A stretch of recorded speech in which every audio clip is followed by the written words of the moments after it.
Hey, this is Adam Jensen. I'm a big fan of Crazy Horse Gaming. I didn't ask for this, but I'll check it out.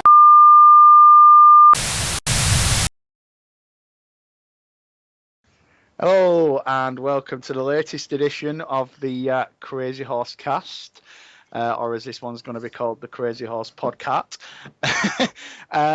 Evening, ladies and gentlemen, or morning or afternoon, depending on when you're watching this podcast during the day, and also to the Dragons if you're watching it in Skyrim. We have almost a full house tonight. To the left of me, I have my brother from another mother, my gaming companion and achievement whore, Mike. What up? Yo, yo, yo. And also sat around the special table with us tonight, we have two new, who we've mentioned before, staff members.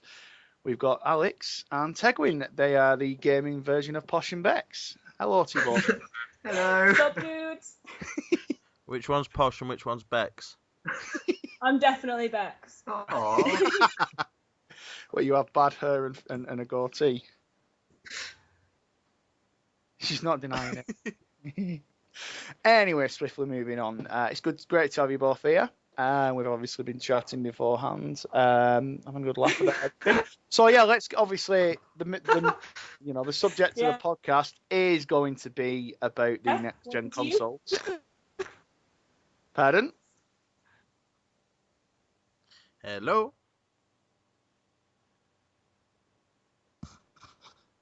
Alright, well, we'll carry on until... Hello? You're back. No. Insert awkward silence. So it's great to have you both with us. Obviously, the main subject of this podcast will be about the next-gen consoles, being the PlayStation 2 and the Atari Lynx. Yep. Awesome consoles. And we will, obviously, Liam isn't with us today, and he's got a PlayStation 4, which would have helped, but he's clearly asleep or having a takeaway right now. He may join us later, but so before we move on to to talking about the next generation consoles, which obviously was why we're all here, what has everybody been playing? I will start off first with Tegwin and Alex. Well, I've just finished the entire Halo franchise. Just finished it. I thought that was really cool. After Alex has played it 5 times already, through all of them. So I was just yeah, I'll give that a go. And then I guess we've been bashing on Borderlands 2 and stuff like that. Gone on to Far Cry 3 Blood Dragon. Giant cyber lizards firing lasers. Can't get more interesting than that. That is amazing, definitely. Michael Bain as well. Come on. It's the whole 80s look of it, and it's fantastic, isn't it? I need to go back to that. It's the neon lighting and the sound as you're just walking around. It's just brilliant. That intro, the old kind of, and what was it? The song they played at the start when you're, it wasn't Black Betty? I can't remember what it was. The one where you're just kind of in the chopper at the start. Yeah, it looked so cheesy, but that's what the 80s was about. Yeah. Oh, brilliant. Yeah, Absolutely. Makes it so much fun. Yeah. And like you say, killing cyber lizards is great. Is that not something that interests you, Mike? Not killing cyber lizards. It does. It looks like a really cool game. It's just one of those that I haven't managed to get around to getting hold of yet. Yeah, because you've got your Xbox now with your shinier versions of Lego Marvel and Assassin's Creed. I have. And the PS4. Yeah, oh yeah, you got your PlayStation 4. Ooh. Yes. So I've been playing away on them. I finally finished Grand Theft Auto. Hey. Yeah. How are you getting on with a single player, Alex, with that? I finished it, and yeah, it's really, really good, the single player. But I kind of, as soon as I finished it, I pretty much stopped playing it. But it's very, very enjoyable. Yeah, one of the best games this year, definitely. One of the best games this gen.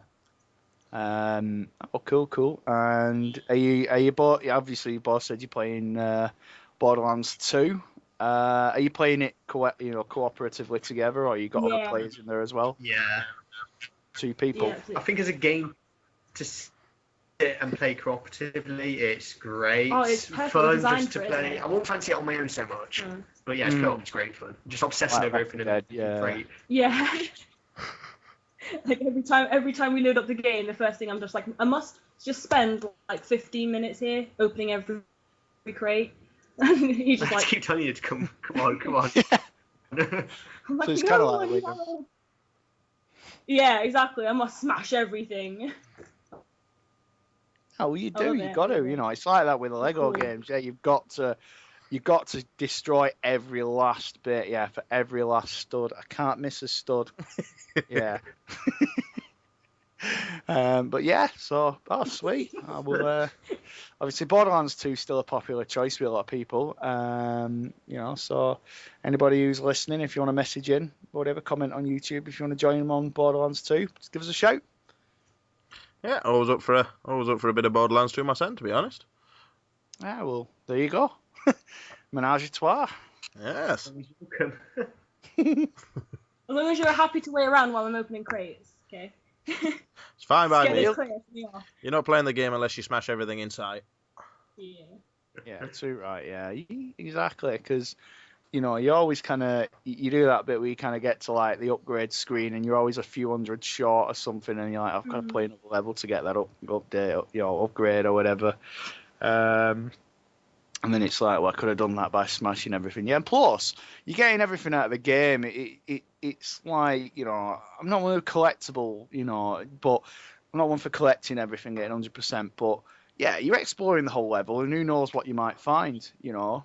Be it Call of Duty, you'll find intel, or you might find collectibles or whatever. So yeah, no, fair play. Anything else? Have you got anything you're looking forward to? Ooh, just got Everything. a PlayStation 2 game today, Shadow the Hedgehog. Looking forward to hopping on to that. Classic. Oh my goodness. I've never played it before, but I'm looking forward to it. It was kind of, I don't know. It's weirdly a good game. You shouldn't like it, but you do. Plus, a motorbike, which is sweet. Yeah, it was kind of an alternative Sonic game, really. It was something kind of. It wasn't just your usual kind of Sonic. Where you know your 3D kind of third person scrolling game like they usually have. Sorry, like the latest Sonic games were. Because they were kind of, you know, Sonic has fallen by the wayside a bit over the years. Yeah, he's been abused a bit over the last few years, I think. Yeah, while Mario's going from strength to strength, Sonic's sat by the road. You know, he's got one of them signs saying, "We'll wash your car for Sonic sneakers." He's got a bottle of Jack Daniels. He's got vomit in his mouth. Yeah, he's kind of poor Sonic's let himself go a bit. He's probably got a bit of a belly as well. He's not as fast as it used to be. That's why he's doing them Olympic Games, you know, to earn a bit of money and. Oh God, no. Oh, nice. You say you got Assassin's Creed as well? No. I need to though. I need more of that in my life. Everyone's talking about it at work, and they're just like, "Oh, Assassin's Creed." I've only played the first one. I've not played any of them. 2 was I in loved it. Games with Gold a while back. Oh, you missed it. Yeah, I only got gold just after it. Yeah. Bit like Liam, you know, he never gets gold. But yeah, so if you can pick up 2 for dirt cheap. You know, and it's a great game. You know, and they go from strength to strength. People can't. You definitely want to play 2 as well, especially because obviously Ezio is such a great character, and obviously you'll want to play Brotherhood and Revelations after. I'm kind of tempted though, weirdly enough, to start on Black Flag, because after seeing the trailers, it looks amazing. It's the fact that you get the ship and it's upgradable as well. I love that. Yeah. I'm gonna resist that and go in order through the games. Screw that. That's why I'm we start on hold Black Flag. Well, you kind of have to play them in order. I would recommend playing them in order because kind of it's Desmond's story because you'll be like, you know, I don't want to give too much away, but you'll be like, you kind of want, when you play Black Flag, you'll be like, where's Desmond? If you've played the first one, then you'll be like, where's Desmond? And then it kind of, there's a big spoiler. There's like one of the videos in one of the when you play as an anonymous, instead of playing as Desmond, you play as an anonymous employee who, you know, and you're there assigned kind of to find out about Edward Kenway's memories and about what happened to Desmond and things like that. And so if you play that, there's a video on one of the things you unlock when you hack one of the computers, and it kind of shows what's happened to Desmond. So I would recommend playing it in order, but yeah, it is amazing, and I can see where Tex is coming from. The plundering and all that kind of thing is fantastic. The plundering element. It is amazing. The freedom you go out to sea, you can take down forts, you go up against legendary ships, and once you get to a couple of sequences later on, it says to you you've got to upgrade the Jackdaw before you can. They recommend you upgrade it, and you can take down other ships. You sell, and you board them as well afterwards. You can either sink them to get less like materials to upgrade your ship, or you can kind of board them. You actually kind of swing onto the ship and things like that. And it is, yeah, if you love that kind of pirate element, it's brilliant. Definitely worth playing. Kind of taking a break from that at the minute. So why don't you do that? You know, Alex, why don't you play? Obviously, get to play that while Tegs is playing 4. Best of both worlds. Yeah. Right. Yeah. Keep meeting the halfway if we go either side. Yeah. Yeah, but you'll keep peering over and you'll be like, I want to play that actually now. 2 doesn't look as good. You're like playing all the backstory. I'm like, I don't get to play as a pirate often enough. So. You can never play as a pirate often enough. Never enough pirate time. No, there isn't. That is a good point. There's not enough pirate games out there. There was that Pirates of the Caribbean, I think it was called Curse of the Ramada or whatever it was, about 5 years ago that got cancelled. And then there's obviously Lego Pirates of the Caribbean, but yeah, the thing is definitely Black Flag definitely kind of makes you feel like a pirate. You know, you've got a great storyline, great cast of characters, you know, the islands and everything and things like that. It looks beautiful, like the whole kind of Bahamas style as well, yeah. When you get to it, eventually you'll love it. It's such a great game. And it's kind of a full game as well, like the 13 sequences. And speaking of that, anyway, the DLC is out on the 17th of this month. So you get to play as his quartermaster. I think he's African. Adwale. Yeah, Adwale. Yeah. You get to play as him free fry. Yeah, that'd be cool. And you get another ship as well, don't you? Yeah, because obviously it's set after Black Flag apparently. So I'm wondering, obviously, if there's going to be spoilers because, like I said, I still haven't finished Black Flag yet. Well, I imagine they'll lock out the DLC until you finish the story, wouldn't they? Well, usually no, because I got the DLC for free, and that was kind of, I think that was like a prequel. It was set, I think it was kind of like an alternative story to the single player if you hadn't already completed it. But what it wasn't like, for example, it didn't interject it into the story like some DLC packages do. It kind of, when you go onto the main menu of Assassin's Creed 3, it says like, you know, start the I think it's additional content. I can't remember. It's been a while since I played it. And then you can actually select the 3 different DLC chapters if you've downloaded them. So you can play them separately from the story. It doesn't kind of, yeah, and you know, like you say, I won't think they'd lock it off, because there are people who are probably getting it for Christmas and may get the season pass as well and download it at the same time, and they may think, oh, I like Adwale, I want to play as him as well. But then, you know, and if you've got it's a long grind to complete it for Black Flag, like I say, because you've really got to upgrade your Jackdaw, because you've got 4 legendary ships as well you can take down on each corner of the map, and you've really got to kind of upgrade it. And you can sell like rum and sugar to general stores to earn more money, and skin animals as well, like in free. It sounds like a really in-depth game. actually. You get to skin animals. I'm there. Yeah. That's a selling point. I'm gonna try and find someone that looks like my Connectimal and skin it. That was why you didn't like Connectimals, because you couldn't kill it when you were bored of it, yeah. Now, there's an idea for bonus DLC for Connectimals. Yeah, forget burrs, Now yeah. you finish the game, you must hunt them. And skin them. Sold. Or you play as a tiger, killing other tigers, yeah. Kind of like a Hunger... No, actually, yeah. It could be the Hunger Games. Yeah, the Hunger Games. Connectimals. Yeah, you play as kind of Katniss or whatever the bloody hell her name is. And yeah, you've got to, instead of hunting down other people, yeah. We've got to trademark this. The Hunger Games Connectimals edition. Trademarked, copyright pending. It's in the post.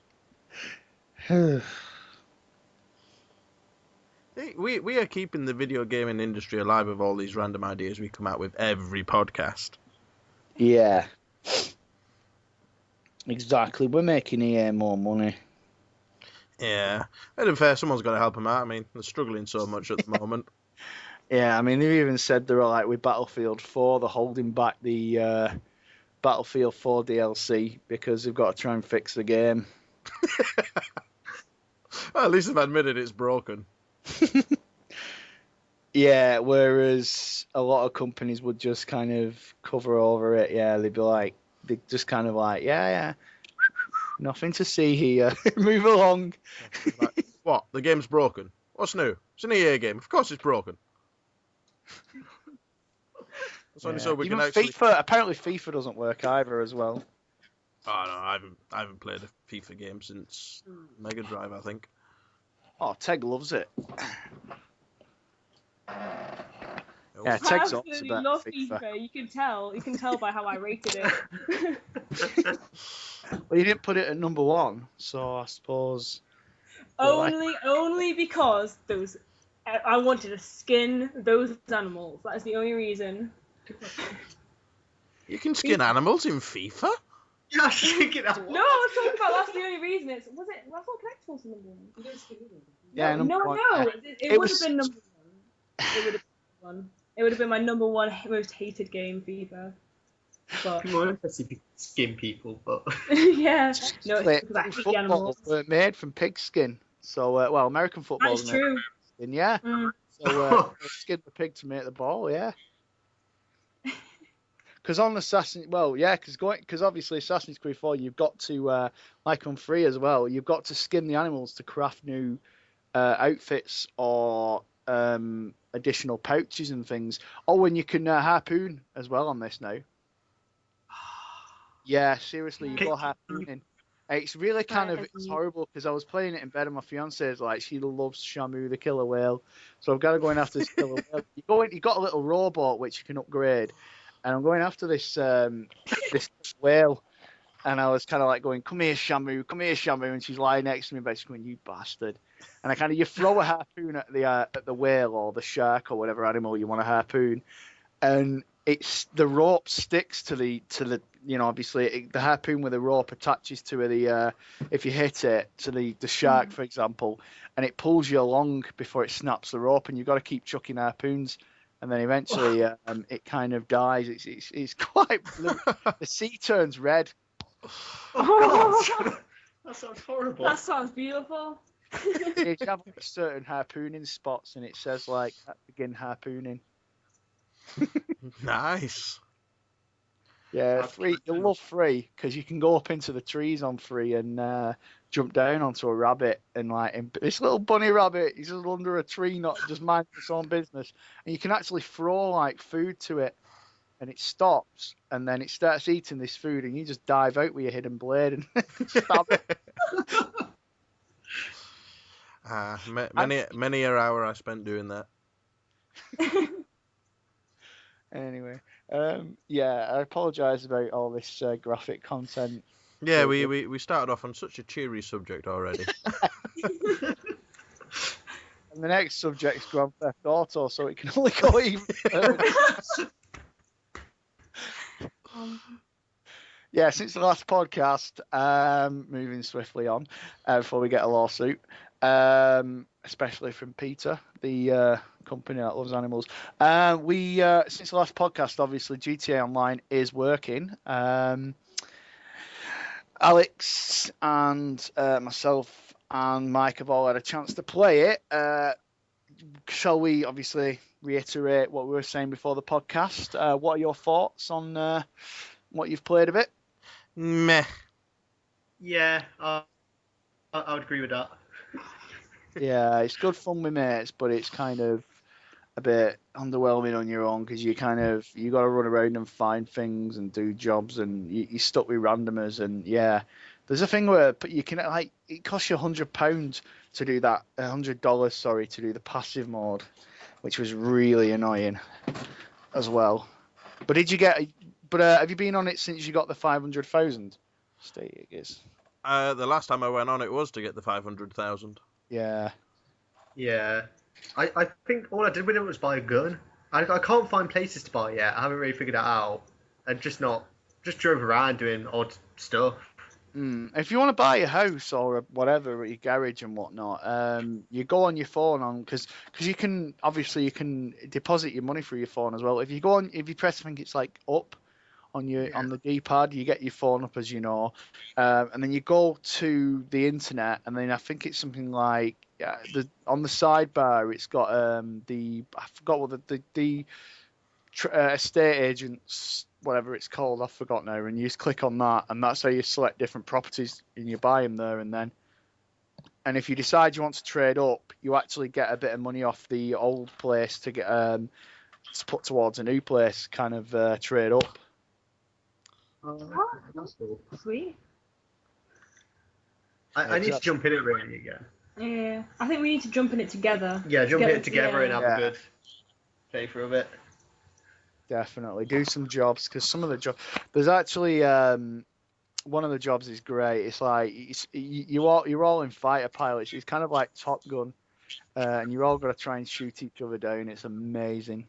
And obviously the Beach Bum if you've not played it since, you'll have an update, because the Beach Bum DLC's out as well, which is free. And all it does is obviously it gives you new jobs, new vehicles, new claws and haircuts and beards and whatnot. Yeah, I might have to go and take a peek again, maybe. Give it a second chance. Well, yeah, we've got the Crazy Horse clan. So, yeah. You'll find us on Rockstar and you'll fear us. All 3 members. Grr. Yes. Quake at our presence. It's a shame Liam's a PlayStation 3 owner, because not that there's anything wrong with PlayStation 3s, but yeah. No, I really want to play The Last of Us. Oh yeah. It just looks perfect on it. It's supposed to be amazing. But yeah, it obviously Liam's a PlayStation 3 owner, so obviously he's got it on that, so he won't be able to join us. Which, cross-platforming gaming would have been great on it. But yeah, speaking of obviously, I think while we're on the subject of games, did anybody see the Charlie Brooker thing on Saturday night? It's on Fox. Yes. Yeah, I think Cannot say how good that is enough. Yeah, it was more catered for retro gamers, weren't it, really? Yeah, which is right down my alley. I really enjoyed that show. Yeah, it was good. But did you see what was number 1? I was trying to remember, and I couldn't for the life of me think. I remember watching it, but I can't remember what the hell was at number 1. It wasn't Halo, it wasn't GTA, it wasn't, you were expecting it to be Mass Effect or whatever. It was Twitter. Oh, yeah, that was right, yeah. Twitter and Facebook. And Which you kind of made a good point. I was talking to Lisa from GamerKit in the other night about it, and hi Lisa, hi Mum, and they made a good point on it about saying Twitter's kind of like a game in a way. You collect followers. It's like you collect coins. Like the followers are coins and things like that, and it's a social thing, but it's like they made another point during that of The Sims, though. They were saying why, like The Sims was in that top 25, and I can't remember where it came. And they were saying like The Sims is kind of nobody plays The Sims anymore because it's kind of, now real life's a reflection of that. Yeah, it's become less of a satire sort of thing and more of a... Yeah. It's like Big Brother and things like that, and the country's become so like that show Gogglebox. I've still not seen it properly, but I thought you're all familiar of it. I'm not.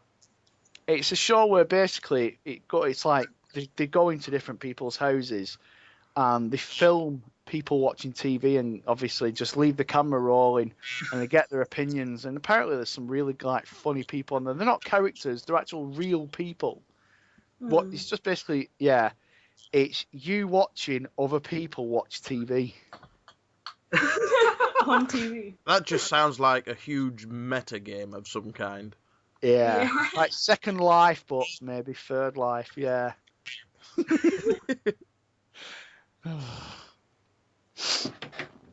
I mean, no, it's gaming's just becoming so realistic anyway. It's like it will happen like that. Everything's become so voice activated and everything's it's like TV's found its way into gaming. It's like the Xbox One, called the Xbox One because it's an all-in-one entertainment system. I mean, I remember a time when consoles played games. Don't be silly. Yeah, you actually had to blow into the cartridge and put it into the console to get it to work, yeah. Or type a command prompt to get it to work. Back in the day. Cassette-based games. They were the best thing ever. None of this CD or cartridge stuff you young'uns talk about. Yeah, you young scallies, girl. You and your CDs.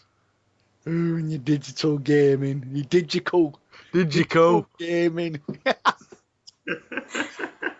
Yeah, we didn't have to type in a redeem a code. We have to type in a code for get game work. Yeah. I had to type in 600 lines of code before I could play my games. He'll be sat in a retirement home in about 20 years, Mike, telling everybody this. Yeah, I don't actually belong at the retirement home. I'm just sat there telling them. Yeah. While pissing himself involuntarily. Yeah. Well, yeah, so I mean, we talked about, I think we did in the last podcast, about kind of like old memories, and we've touched upon it in the past. What kind of got you guys into gaming? I know Alex you're a huge Sonic the Hedgehog fan. I think I just remember as a kid playing Sonic the Hedgehog loads. I just loved it, and I think when I grew up a bit, my brother came home with Half-Life, which I absolutely loved, and I just went from there. I just love games. That's a high caliber of game to get you involved into gaming. Half-Life. I loved Half-Life. I don't know, it was just everything in it, just the story, the world. It was just really good. It just got me into it. I'd say that's starting off on a proper high note, that one. And now he's still sat by his PC waiting for free. Keep waiting. Forever. Yeah. It's going to be another Duke Nukem forever. You're going to be scorned for having that at number one. Half-Life 3 is going to be like that. I'm holding out faith. A lot of faith. See, I think Gabe Newell's just trolling everyone. Well, it's when they come out. I'm expecting Half-Life 3 and then they come out with a controller, some kind of weird controller. It's kind of like, thanks. Yeah. Just what I wanted. It'll be Angry Birds Half-Life 3. Gordon Freeman's the latest Angry Bird. Yeah. Lego Half-Life. Yes! Oh, that I would love to see. Yeah, Gordon Freeman with a crowbar just smashing shit up, yeah. You all know it's going to be Half-Life cartoon. Yeah. That's what it's going to be. Another Half-Life cartoon. And Half-Life beat 'em up. It'd be Gordon Freeman versus Walter White from Breaking Bad.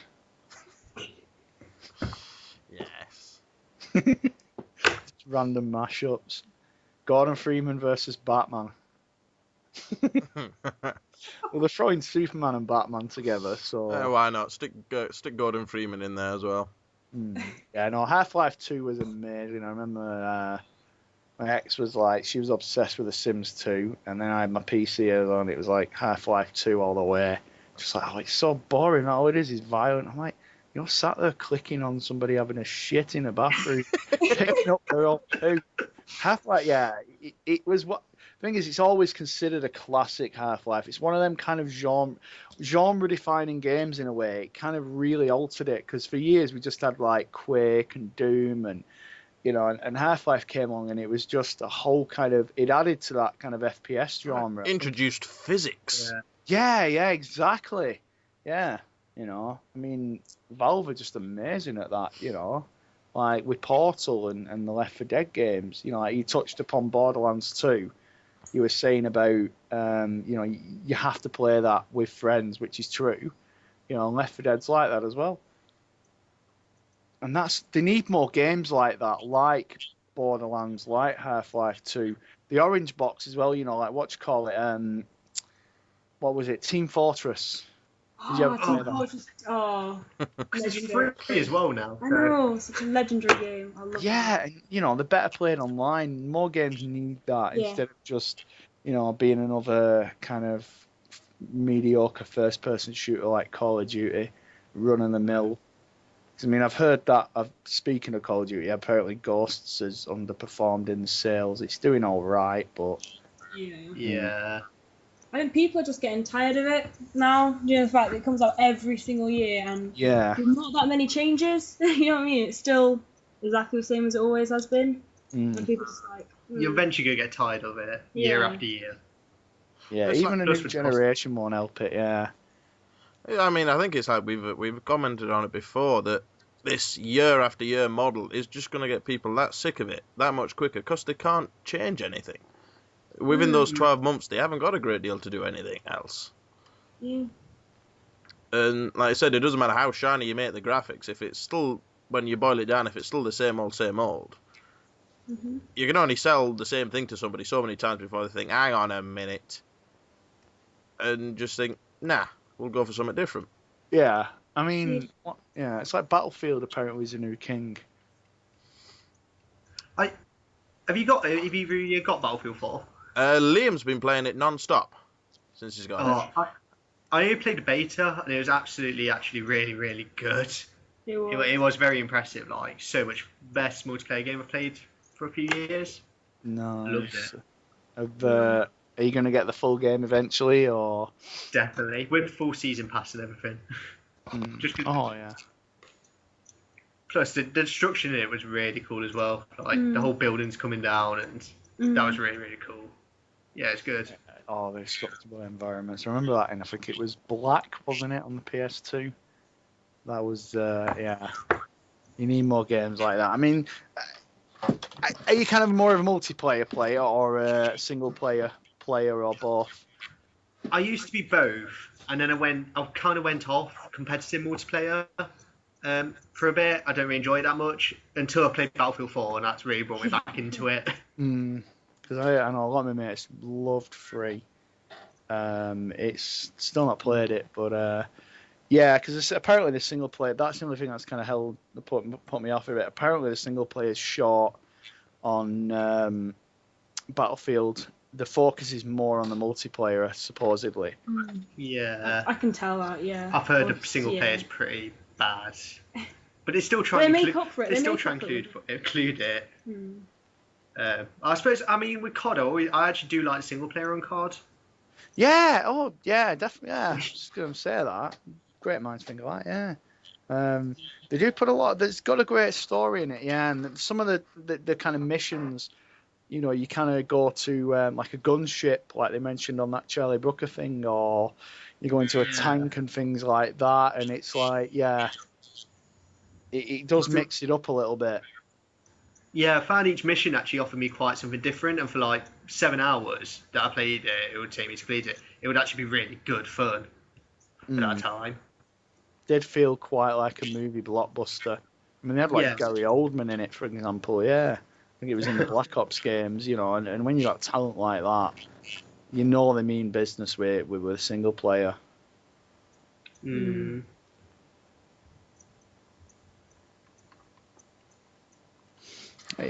But hopefully, are you gonna get Ghosts or are you not bothering? I'm not gonna get Ghosts. Yeah, I think I'm going to miss Ghosts. Get Battlefield 4, put money to Yeah. that. Yeah, sure. But I would always consider future cards, like, as they come. Hmm. Yeah. yeah, they'll be out for a long time yet. So you're saying we'll obviously go on to the next generation consoles next, because that's what the main part of the podcast is about. You mentioned you were obviously looking to get both consoles, but a PS4 first. When are you are you just saving up and then seeing, or are you kind of got yourself a set time when you're going to get one? February. The end of February is when we should get one, I think. Possibly with Vita as well. Ooh. Oh, it's closer to when all the good stuff comes out. Yeah.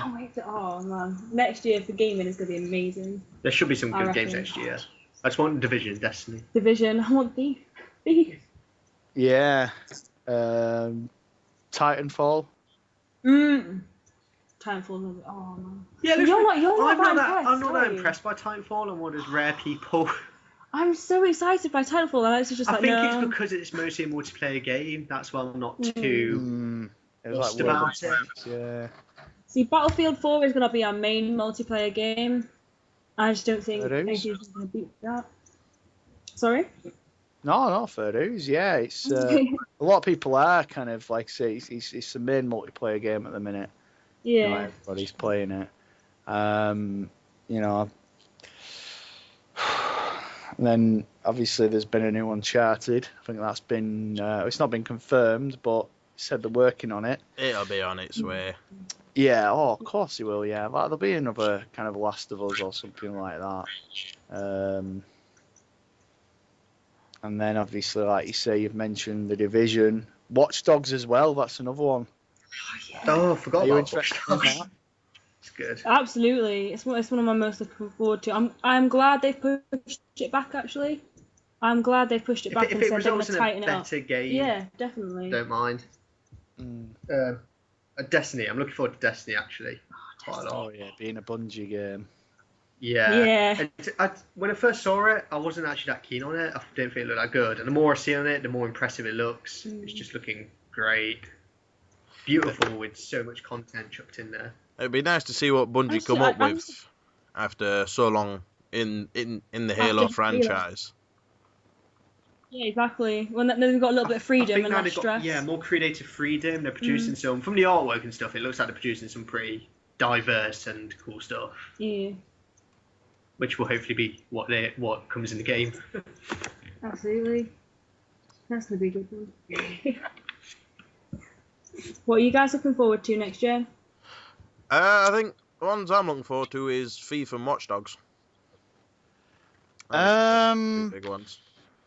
An announcement, hopefully, of a new Red Dead. The GTA DLC. Maybe a new Assassin's Creed game. Like you say, Watch Dogs, Destiny. Kind of keep an eye on that. I think another one for me is the hopefully soon to be Fallout 4. I was going to mention Fallout and the rest of Walking Dead Season 2. That's another one. Yeah, definitely. Because they've got the prequel game coming out, aren't they? Soon there's another one coming out. I think it's this month actually. The first episode of Season 2. Ah, awesome. I'll be checking that one out. There was a preview. There was a picture recently of Omid. I cannot remember who he Sorry, is. go on. Sorry. I cannot remember who Omid is it? I cannot remember who he is in the story at all. Omid and Krista, they were the two who kind of, well, they went off. You met them. I think it was in episode 4. Was it, Mike? I can't remember. They were the ones that decided to go their own way, weren't they? Yeah. And they were rumored Right. to be the two figures that were creeping up on Clementine after the credits rolled on episode 5. Right. Yeah. Did you play 400 Days of? Is it 400 Days? Yeah, 400 Days. Yeah, I reviewed that for Crazy Horse. Yeah. Yeah, I got 400 Days when it came out. That was really good, actually. Did you play it? No, I've not got that yet. I might get it before season 2, I think. Yeah, because I'd recommend it because there's kind of, I don't want to give away too much, but the cast, the decisions I think you make will impact the end of 400 Days. Sorry, and obviously it'll probably what happens is during 400 Days is obviously the choices you make. It'll affect who kind of goes at the end with you on 400 Days. I don't want to give away too much, so you'll be wondering who this new cast is. Yeah, so I'd recommend getting that. So that I think, like you say, I think Titanfall's looking all right. It just depends really what's announced. Evil Within, that's a game I'm looking forward to. Oh yeah, and Thief as well, yeah, because they were amazing. Like Teg said on the PC, Thief and Thief 2 were great. I'm glad they took out the quick time events on this new Thief. Yeah. Actually, I've not played any of the past Thief games. They were. I think Bethesda had I like done the a good job. I think they were Bethesda's, weren't they? Yeah. Dishonored was one like that. That was another good one that was worth checking out if you've never played it. It was kind of like part RPG style, part kind of like BioShock. It was really good. What was it? The one you were talking about Fallout 4, weren't you? Yeah. Yeah, you're not a fan? I played 3, kind of got bored of it. It wasn't, it was like Oblivion for me. It was like, nah, you're wandering around aimlessly doing things, and it just didn't excite me enough. It just felt like you were walking. Martin, you are talking amongst one of the biggest Fallout fans. Yeah, you put it in your top 10. Yeah, no, it had its moments like when you kind of knew when you set off the nuke whether you chose to or not, but So what would happen if in Fallout 4 they announced that there would be dragons being ridden by pirates? Would you be interested then? Yeah, but you have to be able to. It has to be the dragon riding pirates who skin animals. How about whilst kicking a football about? Yeah. See, I was going to say dragon riding pirates that skin footballers. No, and let's add another one to that. Chuck Norris has to be the pirate. Oh, there we are. So, yeah. See now, Chuck Norris is a pirate in any game. There you go. Sold. Yeah. No, I thought Fallout's got it's got a huge following. As you say. What was it? I know I've read your top 10, but for those who obviously were listening to this podcast, what was it about Fallout 3 that really kind of made you such a huge fan? I think it's the world in it. Like, I just love that post-apocalyptic world that I could explore and all the stuff in it. It was just so cool. Giant radioactive scorpions, weird super mutants, and just a destroyed city. I just loved it. Yeah, I think with me, I did like when you went out of the vault at the start. That was cool with Liam Neeson as your dad.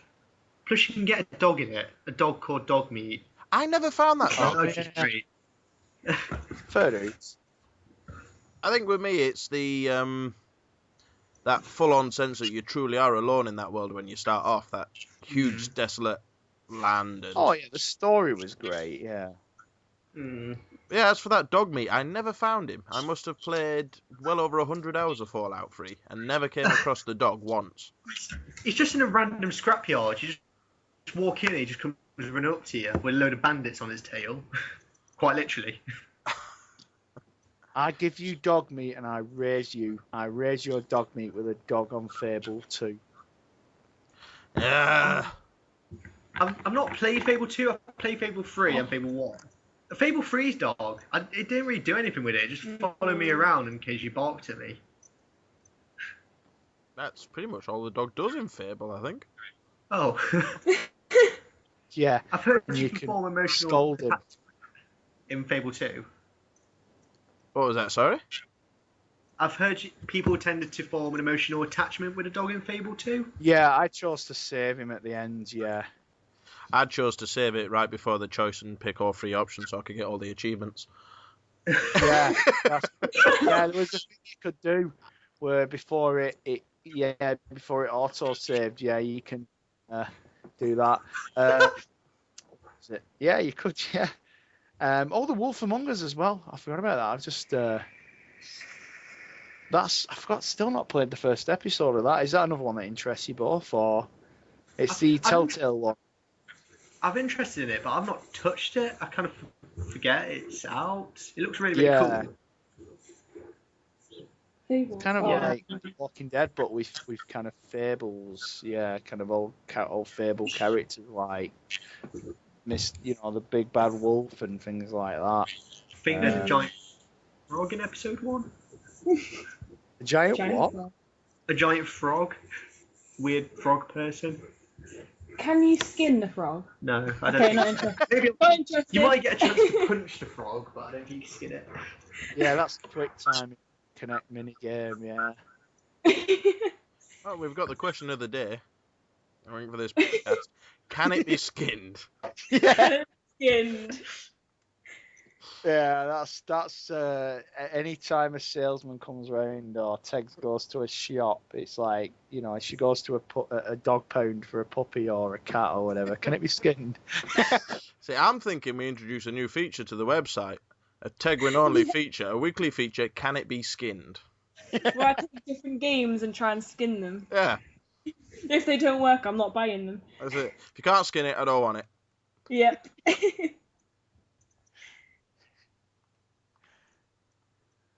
And on that awkward note. What about yourself, Marty? What have you been up to gaming-wise? I know, like we said, we've covered what we've been playing, but... Oh, we're going on next gen's topic, but yeah, all right. It could be next gen, or... No, well, I haven't got an Xbox One yet because it's not worth. Just at the minute, it's £429 and it's like a lot of money. Been playing like Assassin's Creed 4, Black Flag, Resi 6. Picked up that in Blockbuster because Blockbuster's going down. Rest in peace, Blockbuster. I used to love that shop. Playing Resident Evil Revelations, but putting a few of them aside just to obviously focus on Lego Marvel at the minute. And Teg is going to hate me for this, but there was an update today for Angry Birds Star Wars 2, so I've been playing that. And Marvel, there's a game on the iPhone called Marvel Puzzle Heroes. That is so addictive. It's kind of like Bejeweled, but with Marvel. It's brilliant. It's really, really good. And obviously I played FIFA and Knack at my mates on the PS4, and it was like FIFA was good, but Knack was shocking. So mainly, like I say, Assassin's Creed 4 and Lego Marvel. To be honest, I'm still hoping to get like Batman for Christmas, and although I've heard mixed reviews of that, and I need to go back to Far Cry 3 Blood Dragon, and I've got the Resident Evil games and stuff. And one of my mates is sending me Deadpool eventually. Ooh. How do, Alan? You all right, mate? Because obviously I've been wanting to play that for a while. It's supposed to be fantastic. Yeah, I've been meaning to pick up Deadpool. But with all the next gen stuff, I haven't really had no spare income. So what's obviously you've got an Xbox One and it'll be good at any price next year. Deadpool, I mean, obviously you've been playing on your Xbox One and your PS4. obviously loved the Rise and Zoo Tycoon videos, by the way, although I've heard kind of mixed things about Zoo Tycoon. What else have you been playing next gen, and what stood out for you? Well, like I said, obviously I've been playing Rise and Zoo Tycoon. I've also just finished Loco Cycle, which I was really impressed with. I think it's a brilliant game. Can't wait for that. I know, like you said, there's been mixed reviews of that one, but I've really enjoyed it, as well as Killer Instinct. Yeah, that's good. That's been getting good reviews. Obviously, has the business model with it kind of affected it in any way, or I mean, I know where it's done it, but I mean, See, I think it's a good idea for the business model. I think the way they've done it is the way to go with free-to-play games, but I think there's still that mentality of if you're not getting a physical copy, people are going to be a bit iffy about forking out the 35 quid for it. But in my opinion, I think it's a fair price. It's a solid fighting game. And the minute I've got to spare 35 quid, I'll be purchasing. Yes. Put your teeth back in. All the characters. But I think it's well worth the price. Ooh, I'm just on the App Store at the minute. Assassin's Creed Pirates is out on the App Store. I'll be getting one in that at $2.99. But yeah, I think that's all I've been playing on the Xbox One. But you can expect reviews of them. So once I actually get around to doing it, there'll be a review for Rise, Zoo Tycoon, and Loco Cycle coming up. Nice. You've been playing Lego Marvel as well, you said. I have. I've got that for the PS4. That was my launch game. What about Assassin's Creed Black Flag? Did you get that? Because I know you said you were kind of you're on the fence about Assassin's Creed games. I am. I'm at the moment. I'm a bit and ahhing about them. But I didn't pick it up, and at the moment I'm on a ban from buying any games with the run up to Christmas. So who knows what I'll be getting in a few weeks? Who knows? Oh yeah, 'cause I know it's 3 weeks today. Have you all done all your Christmas shopping? I wish I had. Yeah, no. Yeah. I'm done. You done? Yeah, finished. All mine's done. Look at you. I was like, well, it's 3 weeks now. I should start thinking about it. Yeah. It's kind of you don't realise, like, that's what I mean. And then it's like you go out now and all the queues will be huge, and it's horrible. Ugh. That's what the internet's for. I don't do queuing. Yeah, but the thing is, what you got to realise is obviously there is a cut-off date for Royal Mail, isn't there? So you've got. I just hope all their families don't watch this and be like, "You better get her." They're all like, "Oh, they can be bothered."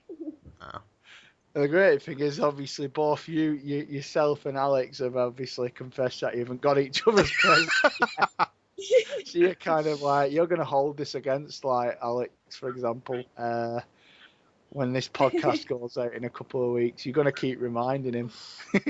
Keep playing that section of, he's not got me a present yet. Mm-hmm. And then go back to the bit where I said, can you skin it? And just practice out. Alex's penis editing. No pressure there, Alex. I feel present shock. Just don't buy her a pet. Or Star Trek. Yeah. Oh, man. This looks actually all right. This is I'm watching the trailer for. Are you both Android gamers, or are you iOS? Beyond Temple Run, not really. Beyond Temple Run. No, not at all, really. I haven't got a phone with Android or anything. If I want to play stuff like that, I need to nick Alex's phone.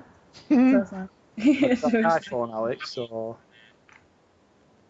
No, he's Android. It's just Android, Samsung Android, something. Some random Samsung thingy. It's useful for Facebook. Protected, that's all. That's More easy for Oh yeah, the Apple and Samsung have spent like millions of dollars on all this technology just for people to go on Facebook and Twitter. Oh, I've got to jump in. My latest thing for the mobile is Tiny Death Star. Yes, great game. Awesome. Yeah, definitely. It's weirdly addictive. It's one of them. The only annoying. I've got to turn the push notifications off because it's really annoying. Do you keep getting the one where it says? Okay, hello. Do you keep getting them there? It says something like, I can't remember the exact words now. It says something about quick, get to this before Darth Vader arrives or whatever. No, I keep getting the one saying that it stopped working and I need to force close it. But Force close it. yeah, not just close it. I have to force close it. What is Tiny Death Star? Marty? It's basically, I don't know the exact word for it. I don't know if there is a genre for it. Basically, you have different floors of the Death Star. There was a game called Tiny Tower. I never played it. And it's like a pixelated style game. And what it was apparently you had like, I don't know if it was a department store or well, it must have been a tower, whatever. Anyway, and you kind of you built new floors but you had to like on this one is like you're building new floors on the Death Star. And what it is like you can't just, you've got to like build different things. Like you've got to build like a hotel section so you can get people to live. And then you've got to like get a cantina and things like that so they can go out and work. And you've got to put orders in on the different floors for like, for example, with a cantina, you've got to order like Womp Rat or blue milk or whatever and things like that. And it's constant. You just constantly keep it on top of it. It's like a kind of it's like a micromanagement game as well in a way. I don't know how you describe it, Mike. Yeah, I'd pretty much say it was like that as well. I'm trying to think the other game, was it Bit People or something like that was out recently? Bit Planes, wasn't it? Yeah, and there was Pixel People, which I was addicted to for a while, but that kind of took ages. Yeah, the kind of the pixelated games are kind of making a comeback. There's quite a few as well. There's another one I can't remember what it's called now, but the guy who made it, he actually went for a job at Rocksteady, and he didn't get the job. And then he said, I think it was something like 5 years later, my app is alongside the Batman Arkham Origins app. Nice. On the App Store. Yeah, it's like. So that's mental. That have you guys played the Batman? Speaking of Batman, have you played them or? Arkham Asylum and Arkham City I have, but I've not been too quick to get Arkham Origins. It's kind of got mixed reviews on it. It's yeah. I'm quite excited about it. I'm quite excited about seeing the villains, before they're really developed and everything, and how they.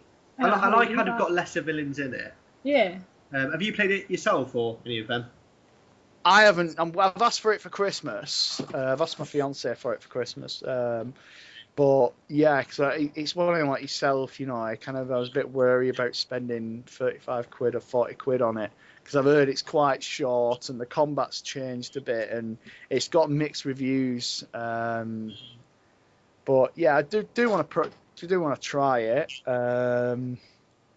I mean, it's coming to kind of, there's 3. They say there's 3 years left in the console, but you kind of look at what games are coming out, and it doesn't seem like a lot, And like Batman, for example, it's like it wasn't Rocksteady, so obviously the fact that they've gone on and they're focusing on doing another game, another Batman game for the next gen. It kind of makes you feel a bit underwhelmed. I admit.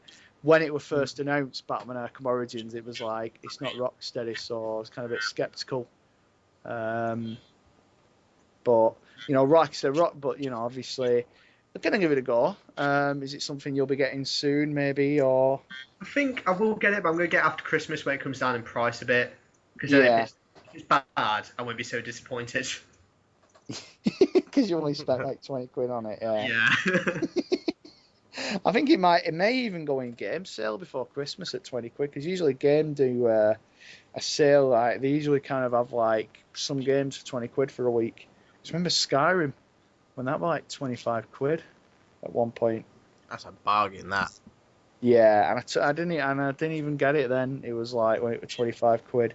Because I was a bit skeptical at first because I didn't like Oblivion. How can you not like Oblivion? I was just gonna say this. What are you on about? Oblivion was amazing. No, it bored me. It wasn't. Skyrim was a lot more accessible than Oblivion. I don't know. Mind you, like I said, I think because I played Oblivion first off, it kind of introduced me to a lot of the mechanics that were in Skyrim. But I don't know. How do you mean by more accessible? It seems like, obviously Oblivion kind of felt like if you weren't a fan of the, obviously if you weren't a fan of the series before, it wasn't. Which I kind of played Morrowind, but I didn't play it obsessively. It just felt like it didn't feel as easy. Like it was a lot more easier to play, a lot more easier to get into Skyrim than Oblivion. It kind of felt like if you never played an Elder Scrolls game before, you could play Skyrim. And whether you were a hardcore player who was playing for like hundreds and hundreds of hours in your mum's basement, or whether you were kind of just, like casual, and you jumped in and out for a couple of hours every now and again, that was the great thing about it. Oblivion just, I don't know, the characters just I didn't get excited enough about them. I didn't kind of, it just felt clunky. It felt dull. Whereas Skyrim, it's like Teg said before, I think the whole Dragonborn thing was amazing. The DLC packs were fantastic for Skyrim as well. But and it kind of, Skyrim felt more epic. It felt like even though you were walking around for hours like a Lord of the Rings film, it was still, there was always something new and something great and amazing, and there were always the quests and everything about it. Just felt fantastic. It was like Alex was saying about Fallout 3.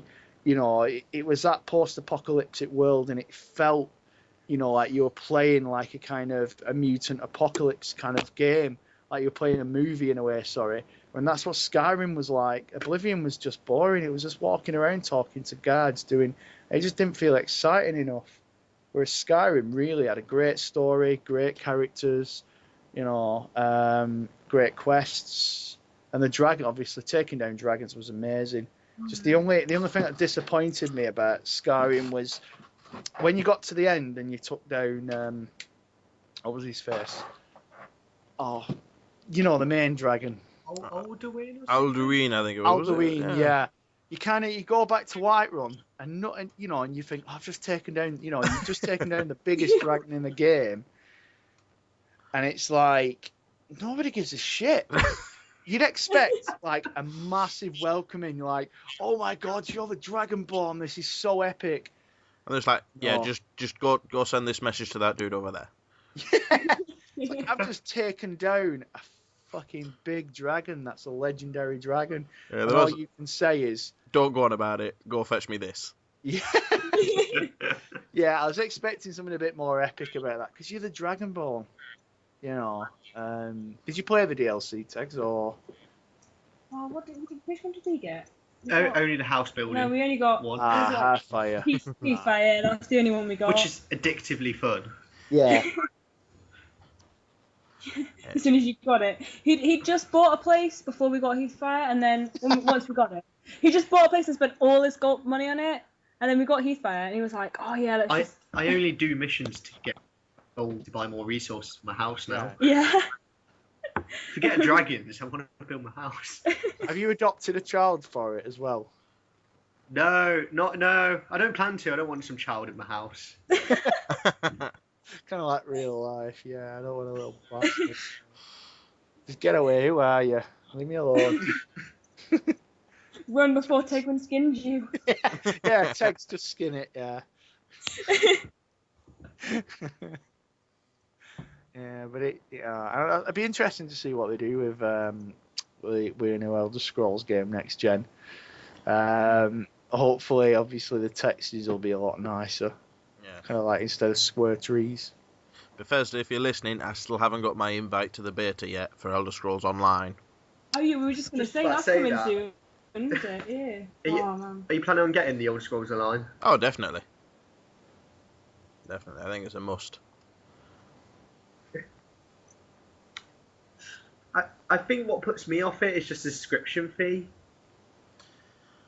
Yeah, I mean, typically that's why I've avoided MMOs up until now, but I don't know. I think the Elder Scrolls Online will be the one that pushes me into MMO territory. It does look really cool with a lot to do in it. Like, I like how they've taken the stuff you could do in the Elder Scrolls and just made it like one MMO, but you can still do all the stuff you would normally do. Pardon me. I haven't really read too much about it. Is it kind of like, is it just an MMO?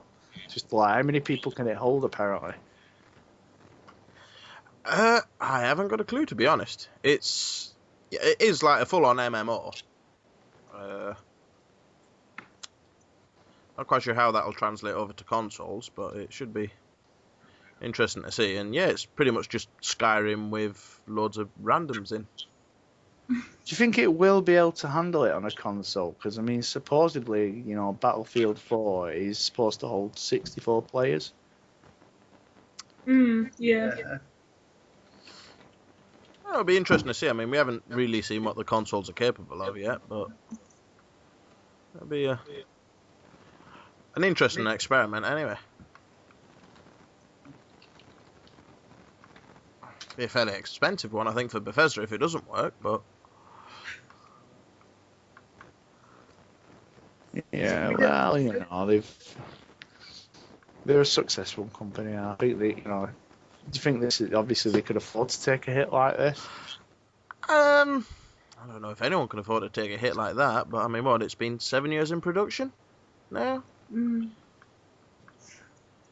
But, I didn't realise it'd been in production for so long. yeah, I know it's using the engine that the is it Knights of the Old Republic, the MMO from BioWare. Stars. I know it's... Oh, yeah.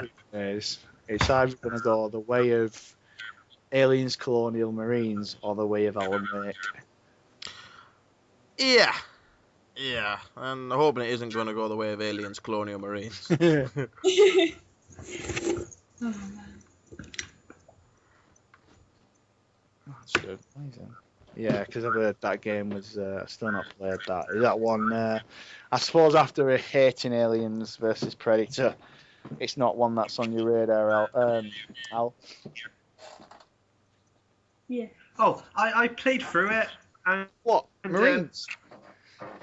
Yeah, I played through it. To be fair, it wasn't as bad as people made it out to be.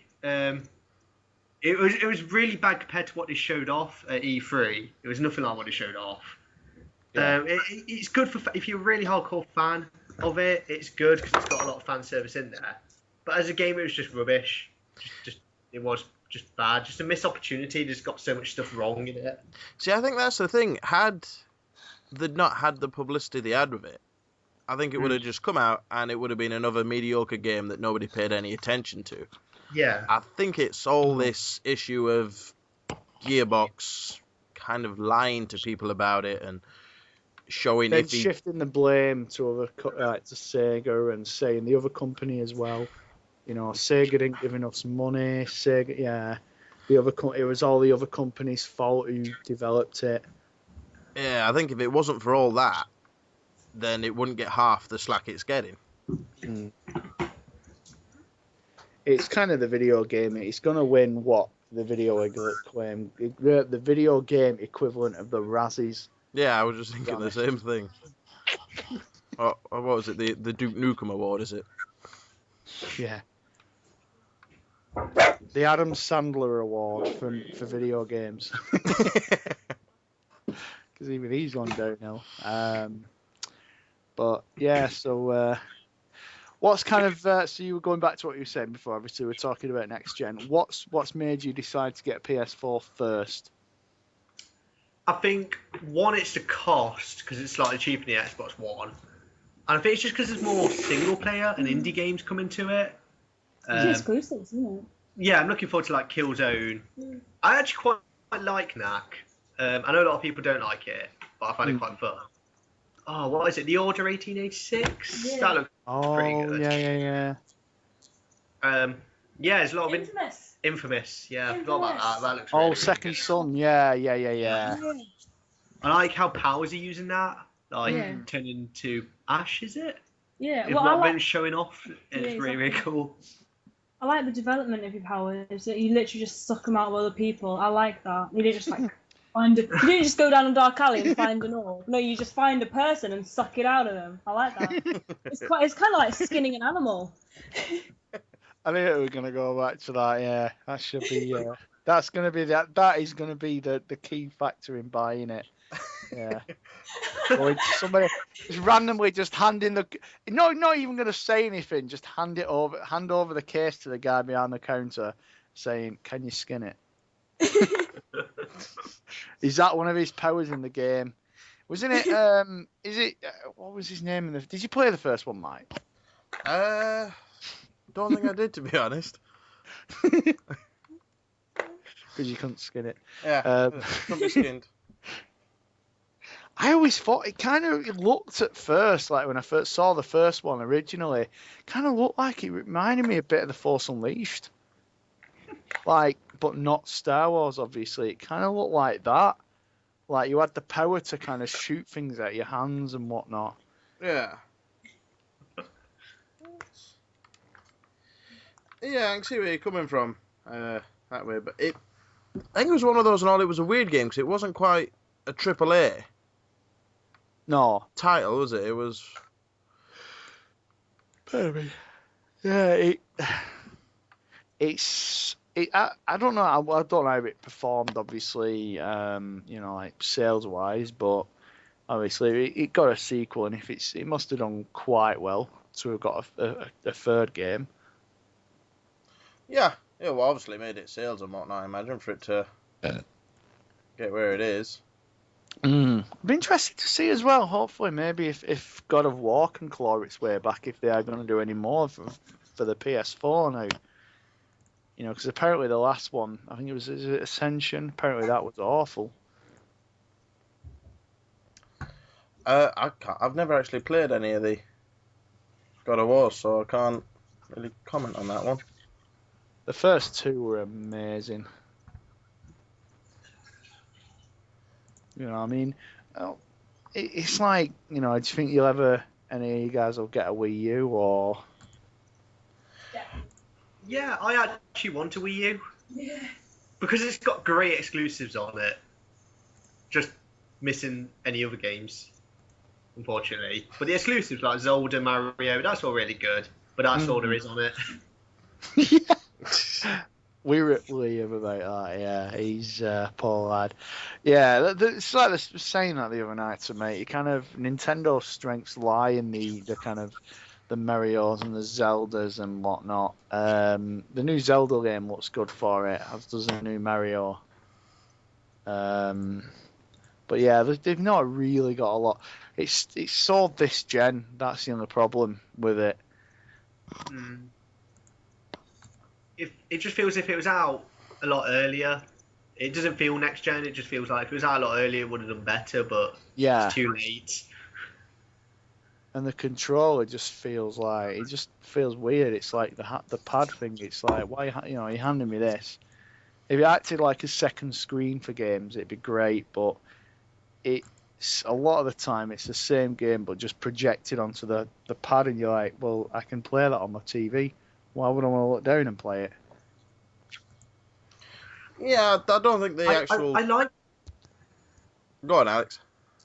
Oh, I really like the pad when it is put to good use. I played Rayman on it, where it was just put to great use with it.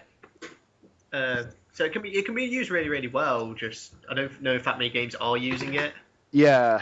I mean, wasn't Rayman? I think I played. It was. I don't know. It might have been Legends. I played it at the demo in HMV, and didn't you control Rayman with the screen? It was like a swipe. Twist it and stuff. That's quite cool. Oh. Those Rayman games are great. I don't know if you've played them, Origins and Legends. They're fantastic. I mean, you'd love them. I think they look beautiful. Actually, I played the demo, and we played it on Xbox. It's the I don't musical think- level. Yeah. I don't think it was as good as on Xbox as it was on the Wii U. Yeah, I actually preferred it on the Wii U. Some good, yeah. You kind of, that's where like the Wii, like the original Wii, it was kind of, you got a bit more freedom with it, yeah, with games, like you mentioned with Rayman on the Wii U. That's where Nintendo strikes lie. They offer different, like, I know obviously like it's like I was saying about Angry Birds, it's kind of games like that are built for using your hands, like one hand swiping a bird away instead of using you don't get that freedom, that sense of freedom with a controller like you would with your own kind of like with Kinect or things like that. I know it wasn't a great success, but at least it gave you that chance to kind of control the game yourself. Is there any games on, say, Kinect that you think use Kinect really well? Yeah, the Gunstringer's a really good game. That's quite cheap as well. That's a Twisted Pixel game from the guys who created Explosion Man. Yeah, that's definitely worth picking up. Other than that, there's not really a lot of great choice. Kinect Disneyland Adventures was all right. That was just cute. Obviously, who doesn't like Disney? Yeah. Other than that, obviously, it's just the kind of key ones like Kinect Sports and Dance Central, but even they get stale after a while. I think that's my problem. Like with Kinect, it's a great device. Not many games that properly use it or that well. It works much better on the Xbox One, I've got to say. The new Kinect's much more responsive. The voice commands work a lot better. And it actually understands my accent, which is always a bonus. Oh, bless. Does it kind of like with obviously Alex can back me up here and tags, like when you're playing a game on Kinect on the 360, you were like you'd have to sometimes you'd have to like swipe twice, or you'd be like you have to get your hand in the right angle just to pause it or to whatever, and it was like really frustrating. Pardon? You'd have to over exaggerate every movement and do it quite slowly. Yeah, I mean, hence why I put like 2 of the Kinect games in my top 5, but worst 5. Yeah. Is it like that, Mike, with finger? Is it kind of you're not like thrusting with your hand twice? No, for example. It seems to pick things up much better. You can be a lot more subtle. I mean, they've reduced the play space, so I'm guessing that helps. I've heard that. I don't need to stand in the Albert Hall now to be able to do something, but it's supposed to be able to pick up like individual finger movements and eye, like where you're looking as well. Yeah, I haven't seen any of that in action yet. I mean, I've only used it for things like Rise and Zoo Tycoon, and it works really well with them. Feeding giraffes and silly things like that, but. Can you skin it? I think that's coming in the update. It better be. Yeah. Oh, I've got a message. Oh, it's just Instagram. I've heard that Zoo Tycoon. It's not very big. I saw the video, but I mean, depends how you mean by how big. Like supposedly, it's not. The zoo size itself for an Xbox One game, supposedly it's quite small. You're not given a lot of choice of there's not a lot something about I can't remember what it is. It's something like 400 parts or something like that. You only got a certain amount of stuff to use, and a lot of it's like I can't remember exactly now. One of my mates was going on about it, and he said you're not given a lot of room in the park. The park's not quite big, for example. I don't know. I haven't felt that myself while playing it. I think it's a decent enough size, but then again, I was never really a huge Zoo Tycoon fan on the PC, so I don't know what they're comparing it to. Obviously, I don't know if the PC games are a lot bigger or. But I mean, for me, it seems like there's plenty in, and there's plenty to do, and obviously, it's kept me entertained so far. So I can't see that being an issue for myself. But does it feel next gen? No, it doesn't feel next gen in the slightest. There's a demo for the 360 out. Well, I mean, the main reason I picked it up is just because it was something different. I didn't want to start off next gen by playing the same old first-person shooters or beat 'em ups or things like that. So I figured I'd go for Zoo Tycoon or something a little bit different and give it a try. But yeah, it doesn't feel next gen in the slightest, but I am really enjoying the game itself. it's apparently totally spoilt by its limit of around 400 animals objects. Apparently it sounds like, it says, may sound like 400 is plenty, but it's really not. It includes all upgrades to exhibits, animals, enrichments, and interactions. I suppose I'll be able to comment more once I've spent a bit more time on it. Yeah, I was Rise though, because I know I enjoyed the video. Apparently though, it's supposed to be short. It is. It's very. I think I finished it in. I want to say around about 8 hours. I did the first walkthrough of it. So it's not the longest game in the world at all, and the combat does feel quite shallow. On reflection, it's a bit annoying because it had so much potential. The game itself looks beautiful. It's an amazing visual game, but like I said, I don't think the length's its biggest problem, with it being a hack and slash. One of the things that really winds me up is the microtransactions in it. I think are a bit of it kind of peeved me a bit. They're not mandatory. I mean, you can play through the whole game without needing a microtransaction. It's just the fact that they had the cheek to put them in on a full retail game. It kind of winds me up a bit.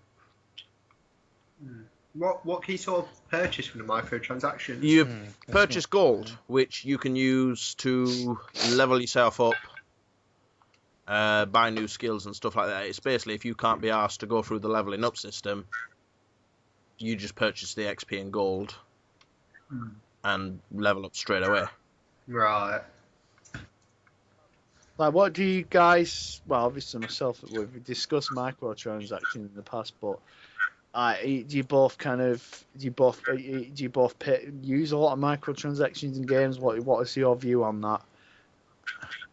Or views? I'm not a big fan of that kind of thing. I never use them, and I don't like them in full retail releases, especially on day one. It just really irritates me.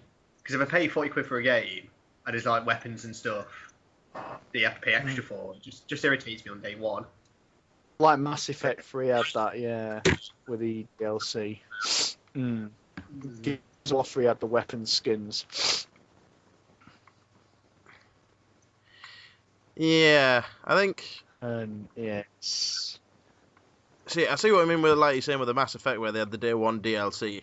I think that's a bit naughty. It is, but you kind of see it from another perspective. It's like, in a way, if it's like DLC, like day one DLC, yeah, you kind of think, well, it's naughty, like you say. If it's DLC like a month, like the Assassin's Creed 4 DLC is coming out, people are like, why haven't they really?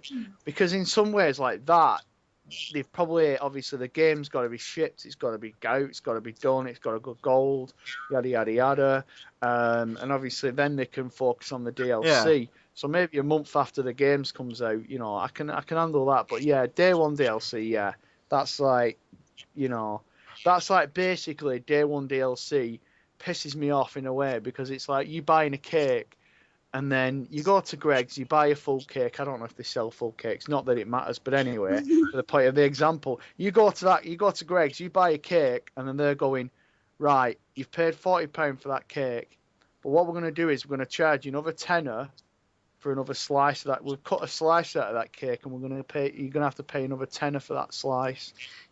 And you're like, no. Yeah, I can. Why couldn't you just give me the whole cake? Yeah. Because get more money. You put it that way, like you said, you can see why people will get annoyed. I mean, from the other point, I can understand, like you said, the time it takes for them to get a game on gold and then get it dispatched and get it shipped at that point. And they're still working on content that they want in the game, but couldn't get it in before the lockdown. You can kind of see that. And I think if it's not part of the main story and it isn't vital to the understanding of the story, and they want to send it day one, that's fine. I think if it's something that's blatantly part of the main story and there's like an integral part of it, and they just decide, you know what, we're going to sell you this, then that's just bang out of order. It's the same with like the ULC, which I think unlockable content, which is stuff like Street Fighter 4 was a huge offender in this way, where there's content on the disc which they've locked out and you have to pay to get. So like characters, a lot of the characters in Street Fighter 4 were locked out. Yeah, Killer Instinct as well. Well, I think that's a bit different because it's a downloadable game. But with Street Fighter 4, a lot of the characters that you paid to unlock were actually on the disc. So you weren't downloading them, you were just unlocking them. I think that's bang out of order. I think if you pay your retail price, you get what's on that disc. Pardon me. Yeah, it's like we said about like Dead Space 3, for example. You know, you kind of, you've only got you've got one business model or the other. You can't have both. You don't expect to buy a game for 40 quid and then them go, right, yeah, basically we're going to charge you to use guns or whatever in it. It's like, no, I've just paid 40 quid for that game. Yeah. And now you're basically taking away, you know, like, obviously, I think Battlefield 3 had that as well, didn't it? I couldn't say. I don't know. I mean, mobile games are the worst for it, though, to be honest. You know, obviously, they're the ones that rely, like Candy Crush and, you know, and Buddy Farmville and, I hate those kind of games. Angry Birds. Do you know what, though? No, Angry Birds is a good game, you know. What don't you like about it? Come on. No, I like Angry Birds. I just can't stand the fact that it's just like every opportunity they have to make any penny, they just slap anything that's coming out, they'll just slap Angry Birds on it. We don't know. Angry Birds movie. It will be, yeah. I'm sure an Angry Birds movie is on the way. Yeah, it is. The thing is, that's only out in about 3 years. Everyone's going to be like, kids are going to be like too old for it by then. Nobody's going to give a shit by 2015, 2016. Yeah, it's a license to print money. I mean, I admit, yeah. I've got an Angry Birds Star Wars t-shirt. I'm not ashamed of that. But yeah, there's like, I won't go out and buy all the plushes and the bloody, you know, it's like you've got the games and then you've seen them yourself. If you like Toys R Us or Tesco, they've actually got the physical models of the game, haven't they, in a box? Yeah, I've seen them. And then you've got sticker albums, like you say. You've got like the films coming out. It's like, yeah. That's the only thing that annoys me. The games themselves, I think they're okay. I can see why they're popular. I get a lot of enjoyment out of like my first Angry Birds game. I really enjoyed it, but it's just like every shop I go into, if there is a toy section, there'll be something Angry Birds related. Yeah. Or there'll be a kid wandering the aisles looking for something Angry Birds related. Or he's got a t-shirt on with Angry Birds on, or pajamas with Angry Birds on. Yeah. But you know, it's a license to print money. I mean, the guy or guys who went into a boardroom one day and said, who went to go to the bank or whatever to get funding for it and said, right, you know, we want to create a game where you fire birds at pigs. People would have been like, what? And now they've become billionaires. There's even a theme park. Oh, shit you not, an Angry Birds theme park in Finland. Yeah, the thing is, if somebody said to you, right, this idea is going to make you £1 billion, you're going to accept it.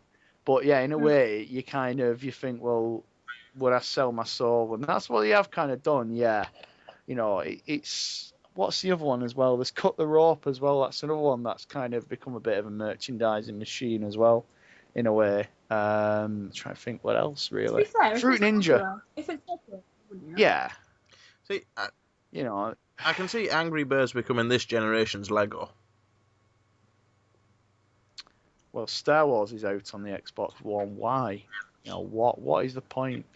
I don't see. I've got the console version of the first game, but that was only because it was in the Russian thing. Oops. But yeah, just pretend I never said that. You ain't seen me, right? But yeah, it's like, see, console versions of games like that, like we were saying about the whole freedom thing, you know, the whole like Alex was saying about Rayman on the Wii U. You know, it's so much better playing it like, you know, with your fingers. It's whereas in a pad, you know, like you get the freedom to pull the bird back with your finger on the catapult. It's not as fun doing it with an Controller. analog stick. Yeah. You know, it's not going to go away for a while though. It's going to, like, it's everywhere you go, it's going to be there. But mobile games, though, to be honest, not just Angry Birds, I think smartphones have really revolutionised mobile gaming. Yeah, I think not just revolutionised mobile gaming itself. I think it's introduced so many different people who wouldn't normally play video games into the video game market. Yeah, to the world. Yeah. Yeah. Like, my mum loves Candy Crush, my fiance loves Candy Crush, you know, my brother loves Candy Crush. I mean, yeah, I hate it, but yeah, you know, there's so many clones though as well. That's the only problem, like we mentioned during the we were talking about Phil Fish and all that, the podcast. That's the problem, you know. There's so many clones as well. It's like you go in the indie market on the Xbox Live. Apparently, there's so many Minecraft clones. Yeah. Is that? Sorry. No, I was going to say, yeah, I think you like with the indie market, but I think the problem with that is, and all that is, there just doesn't seem to be any type of monitoring or kind of any like acceptance program to what gets onto the indie market on things like Xbox Live.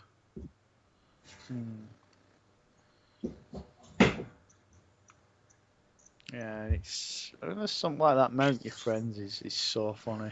That what? Sorry. Mount Your Friends. Oh, that one that you were playing with, Mr. Batch from yeah. Destination Gamer. That was a weird game. Yeah, it's so weird, but it's so funny. There are some gems. You've got to sift through a lot of shit to find some gold, basically, on indie market, isn't it? But yeah, indie games are the way forward. You know, we've gone through that. Super Meat Boy, great game. Fez, awesome. You guys, you're not fans of Minecraft? I know loads of people. Oh, Minecraft! I've not had a chance to properly play it, but I've hopped into my little brother's game several times. I really love it. You're more into. I avoid Minecraft because I'll get too addicted to building stuff in it. I like the Terraria. Terraria is cool. That's like the main reason you get a PS Vita, I'm sure. Yeah. Well, I don't know if you guys seen it, but it was a few weeks back now. I did a Minecraft interview / video with AD Killens from the British IBM. Yes. Yeah. And also with Guru Larry, yeah. And since then, I've been talking to AD since then a few times, and he was saying since that video he is now addicted to Minecraft.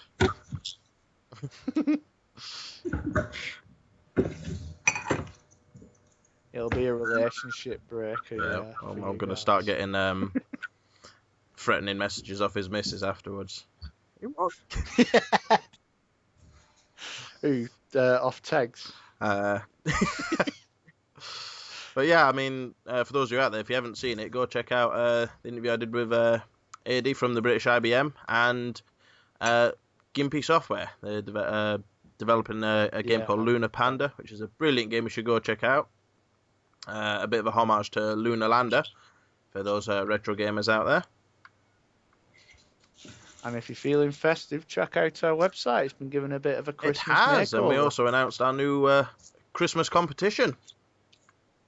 Mike, tell us a bit more about Basically, that. we've got a really random bundle of video gaming stuff to give away. We plan on giving that away and getting it to somebody before Christmas. And the general idea is we are posting clues up to the next Throwback Tuesday, which we've taken a couple of weeks off. Each day there's going to be a different clue coming up either on Twitter or YouTube. And the idea is with these clues, you've got to figure out what the next video is going to be. Send it to our Twitter, and one lucky winner who gets the right answer will be picked at random, and they will get all the gaming stuff we've got. I think there's about 5 PC games, FIFA 14 for the Xbox One, a Easy Chat system for the 360, and a PS3 title, Final Exam. It's quite a decent little bundle. The closing date for that is the 16th of December. On the 17th of December, we will announce a winner, and all things being well, they should get the gaming package in time for Christmas. Nice. So if there are So get yourselves on so there. if there are games in there that you're interested in, then go in. You're in for a chance to win. And if there isn't, you can always get them for some really cheap Christmas presents for other people. Everybody likes a freebie at the end of the day. Oh, too right. You know, Games with Gold, which is coming to Xbox One as well. Yeah, hopefully. I'm looking forward to seeing what they give for Xbox One.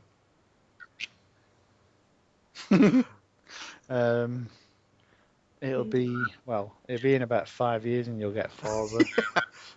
The Angry Birds and Candy Crush. Yeah. So have you got any reviews coming up, guys? Or any write-ups, any blogs, anything you're focusing on, or just kind of? I'm gonna try and get a playthrough of Okami up soon. As soon as I got the chance to sit through it.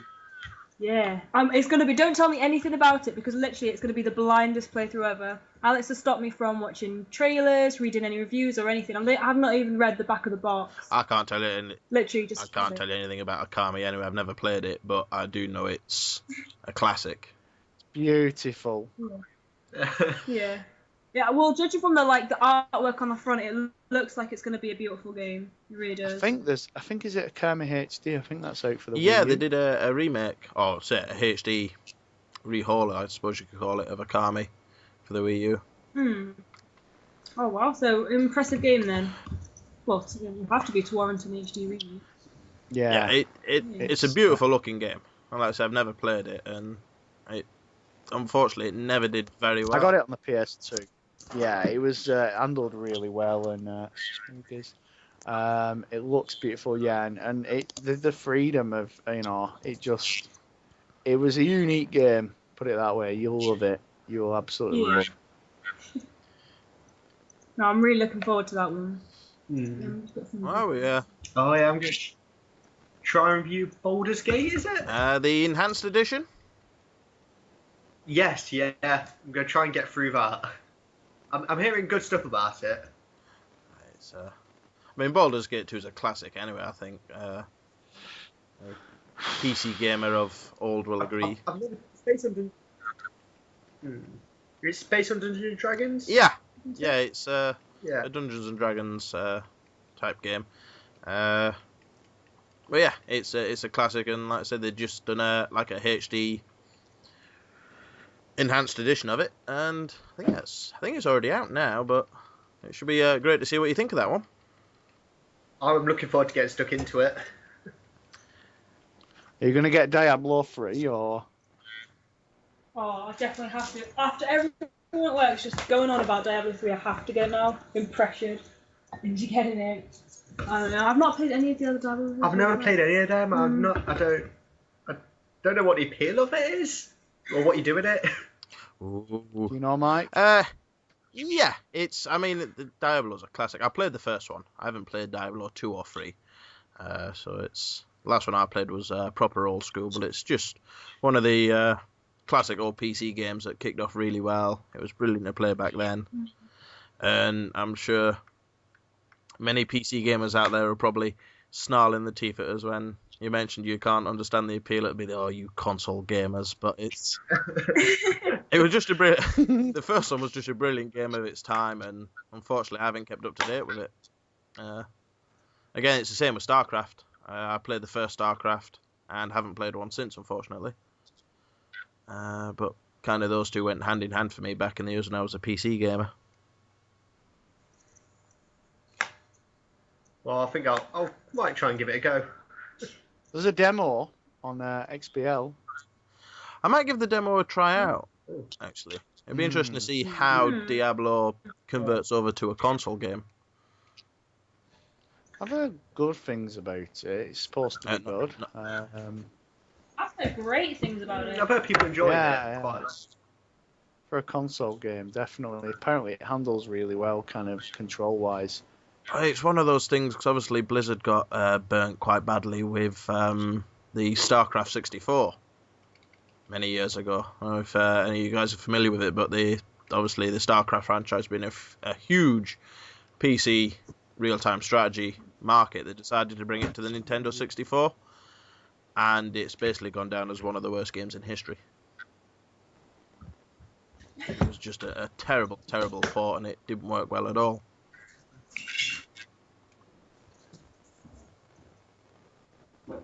I still love the fact that you've got Adam Jensen, the voice Yes, actor. yes. Oh, of course. We never mentioned that. It's been a while since the last podcast, but I took a trip down to the MCM Expo in London,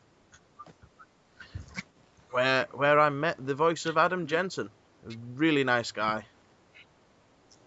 Did he mention, I don't know if you read, but he was originally the voice of Jason Brody in Far Cry 3, but they fired Because him his because... voice was too well known.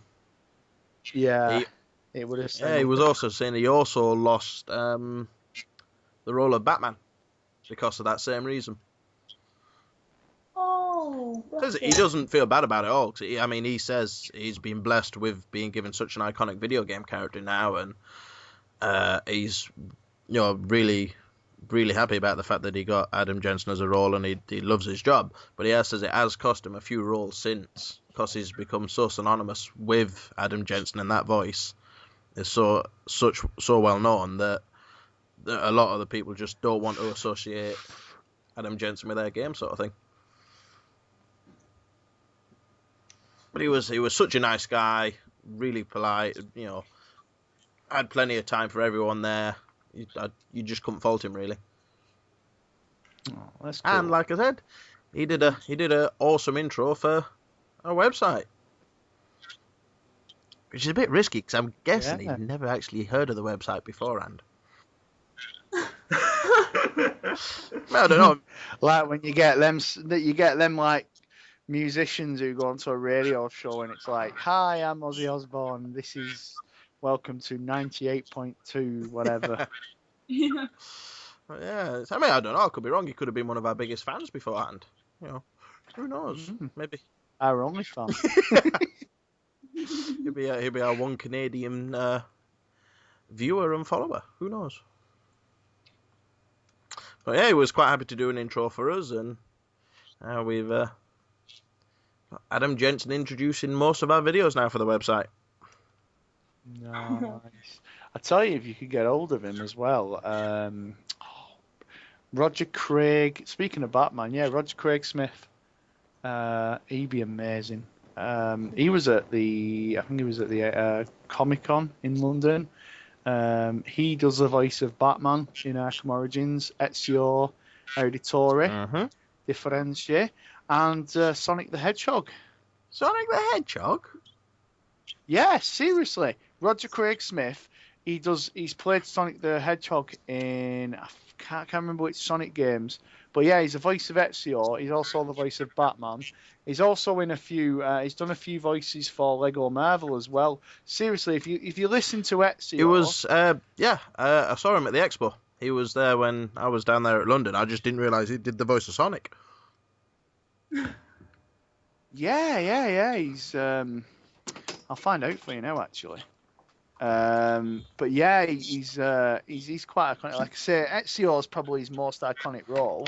When you hear Ezio, he's like, honestly, like I was saying before, Ezio is one of the greatest gaming characters ever. That's why Assassin's Creed 2 are in my top 10.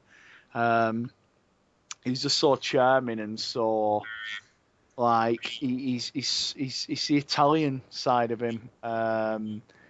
And so obviously, I'm trying to think. Oh, he's Chris Redfield as well in Resident Evil in Resident Evil 5. See, that's just bizarre associating Chris Redfield with Sonic the Hedgehog. It just and Ezio, yeah. It's weird to think that those three characters have something in common. I think he was Sonic in Sonic the Hedgehog I think that was the 2007 game, was it? The one that was awful? Trying to think. The only one that's coming to mind at the moment's Anniversary, but clearly wasn't that. I don't think... Oh, are we... Well, yeah, he's been in a few. But yeah, he's Batman, he's obviously Chris Redfield. And the spooky thing is as well, there was another voice actor there along with him. I think it's called Troy Baker. Yep. And he was a Joker. Yeah, he was a Joker in Arkham Origins. Yeah. And funnily enough, he also did a few voices in Lego Marvel. Yeah, they did a panel while I was at the expo. I saw the video. Was it? Yeah, brilliant? it was brilliant. I mean, like I said, they were both up there talking about the characters they did for Lego Marvel, and to be honest, that's pretty much what sold the game for me. While I was there watching that, I got that for the PS4. But I was gutted Robert Downey Jr. or a voice didn't do it, but you kind of think it wouldn't have suited it. I love the guy who plays Tony Stark in Lego Marvel. He's got that kind of cockiness about it, but he's kind of got that cute Lego voice. See, I love the fact that they've got the actual voice of Agent Coulson in there. Yeah, Clark Gregg. Speaking of which, as obviously since the last podcast, S.H.I.E.L.D. has finally come onto the TVs. Is anyone watching that one? Yeah. I missed a few. I'm waiting for the box set, but this first series to come out on Blu-ray. But sorry, go on, Tegs. You were saying you're watching it? Yeah, we're trying to catch up at the moment. We're 2 episodes in, aren't we? 2 episodes in, and almighty 2 episodes in. But I'm liking it so far. It's been good. Need to keep watching it. Yeah. Are you torrenting it or are you 4ODing it? 4OD. 4OD. But it crashed out last time. It crashed out before the last 2 minutes. We were like 5 minutes from the end and it crashed out. Have they still got earlier episodes? Because I thought they were they expired now. I hope it's still there. They do have a time limit on them, but I'm not quite sure what it is. Yeah. To be honest. Like BBC iPlayer has a week.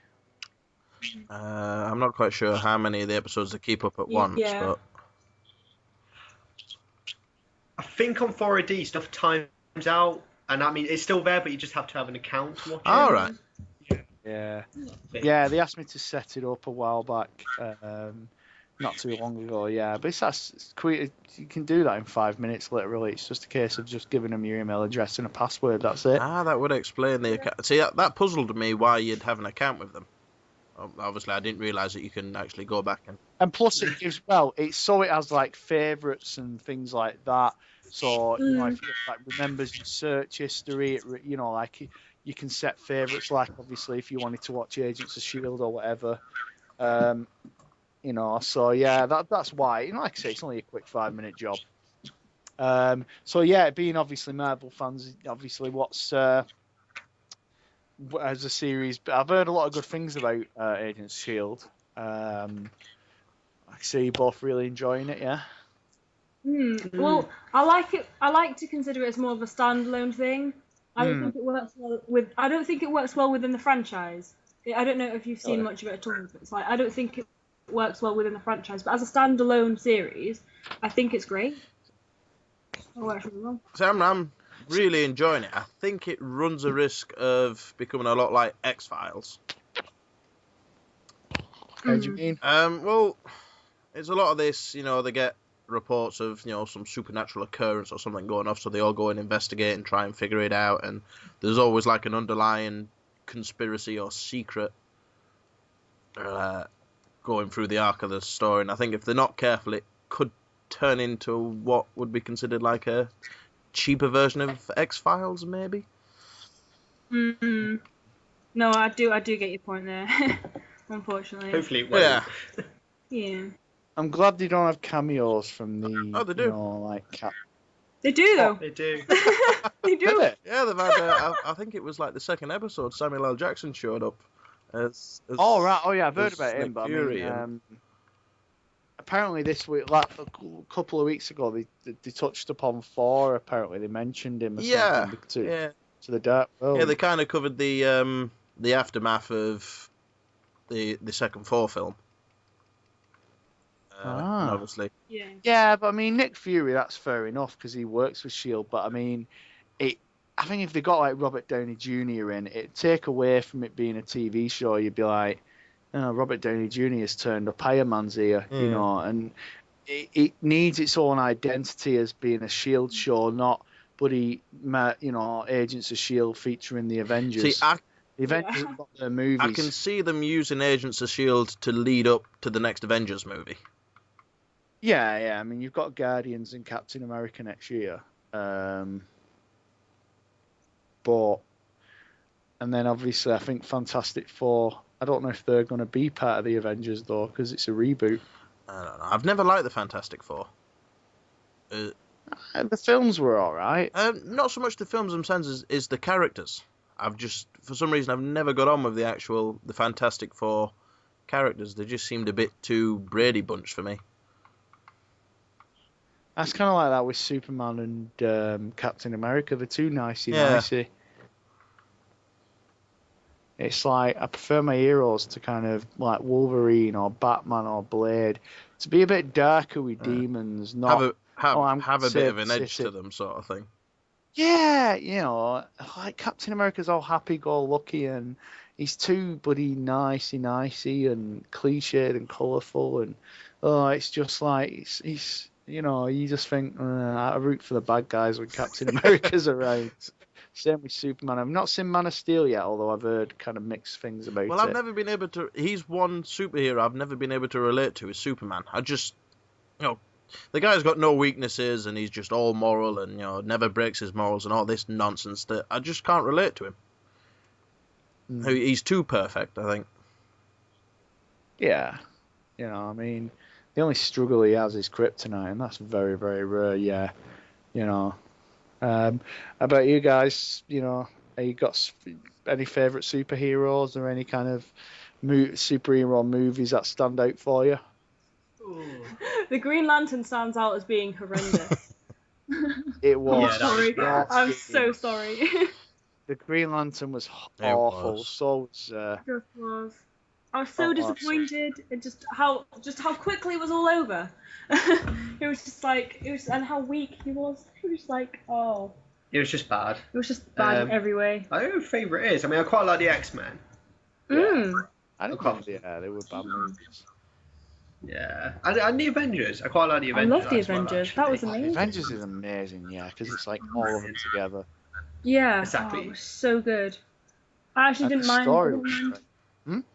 Sorry, I was going to say, like, I get what you mean about Captain America, as a standalone superhero, but in the Avengers, I thought it was okay.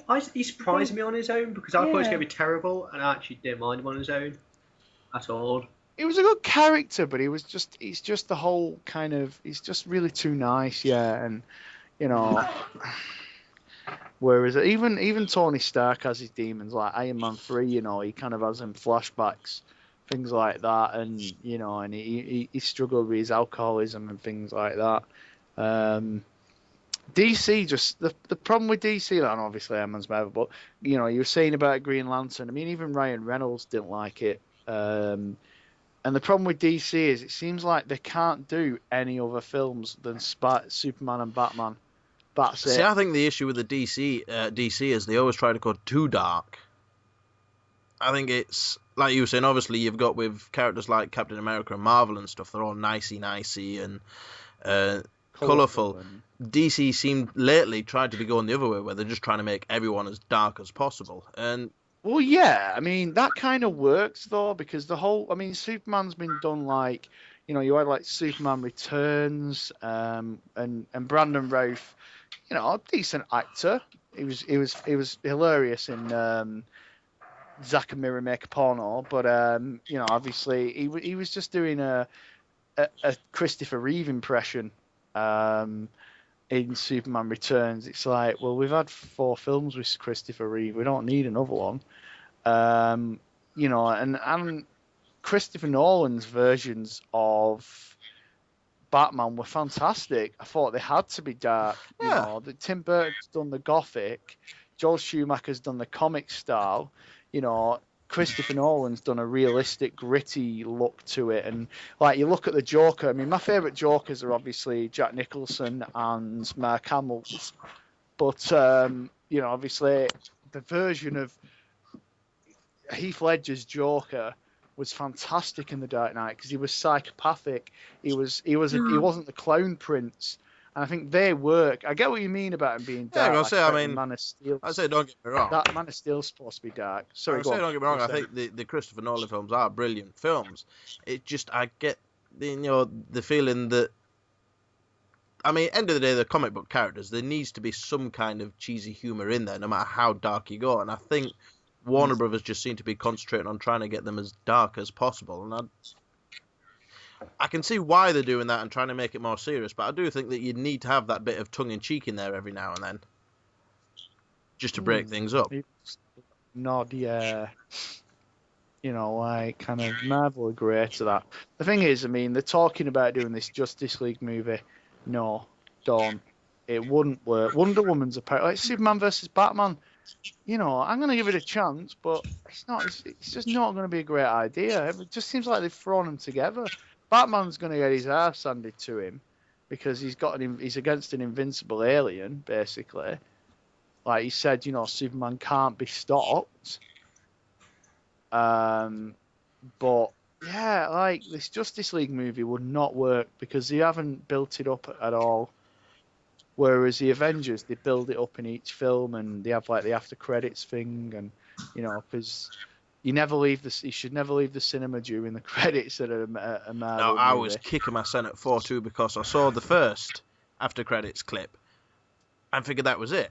And then it was only the day after when I went back into work. They're like, "Oh, did you see the after credits clips?" I was like, "Yeah, I saw that clip." They're like, "No, clips. There's another one." I was like, "What?" After 4. Yeah, there's 2 apparently after credits. Is there? Is the one with Loki and Stellan Skarsgård's character? I can't remember his name. Dr. Selvig.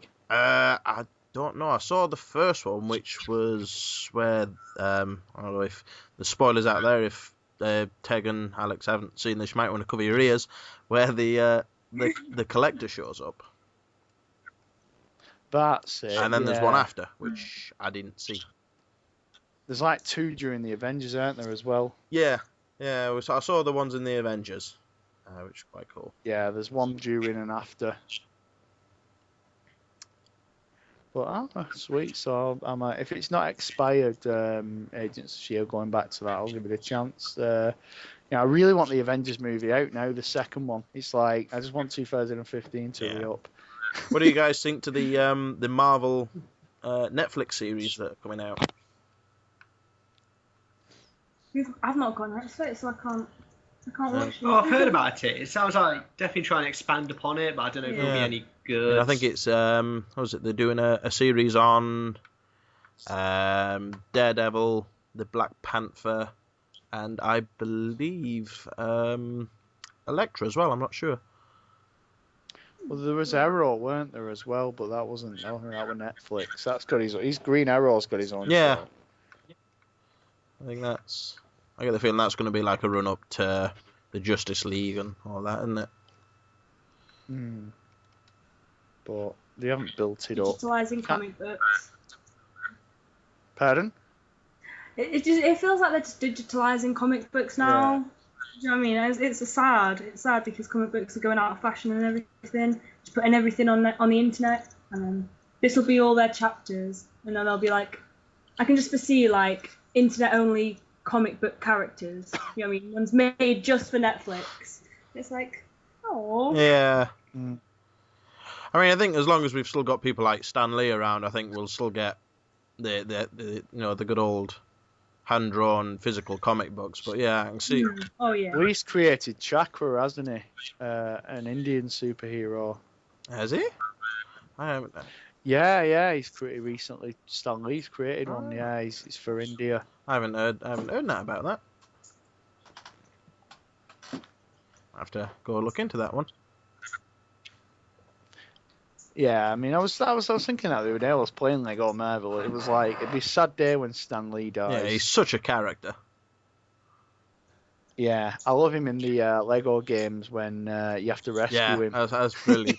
and then when you get what was it? When you fill up your bar, it's like Excelsior.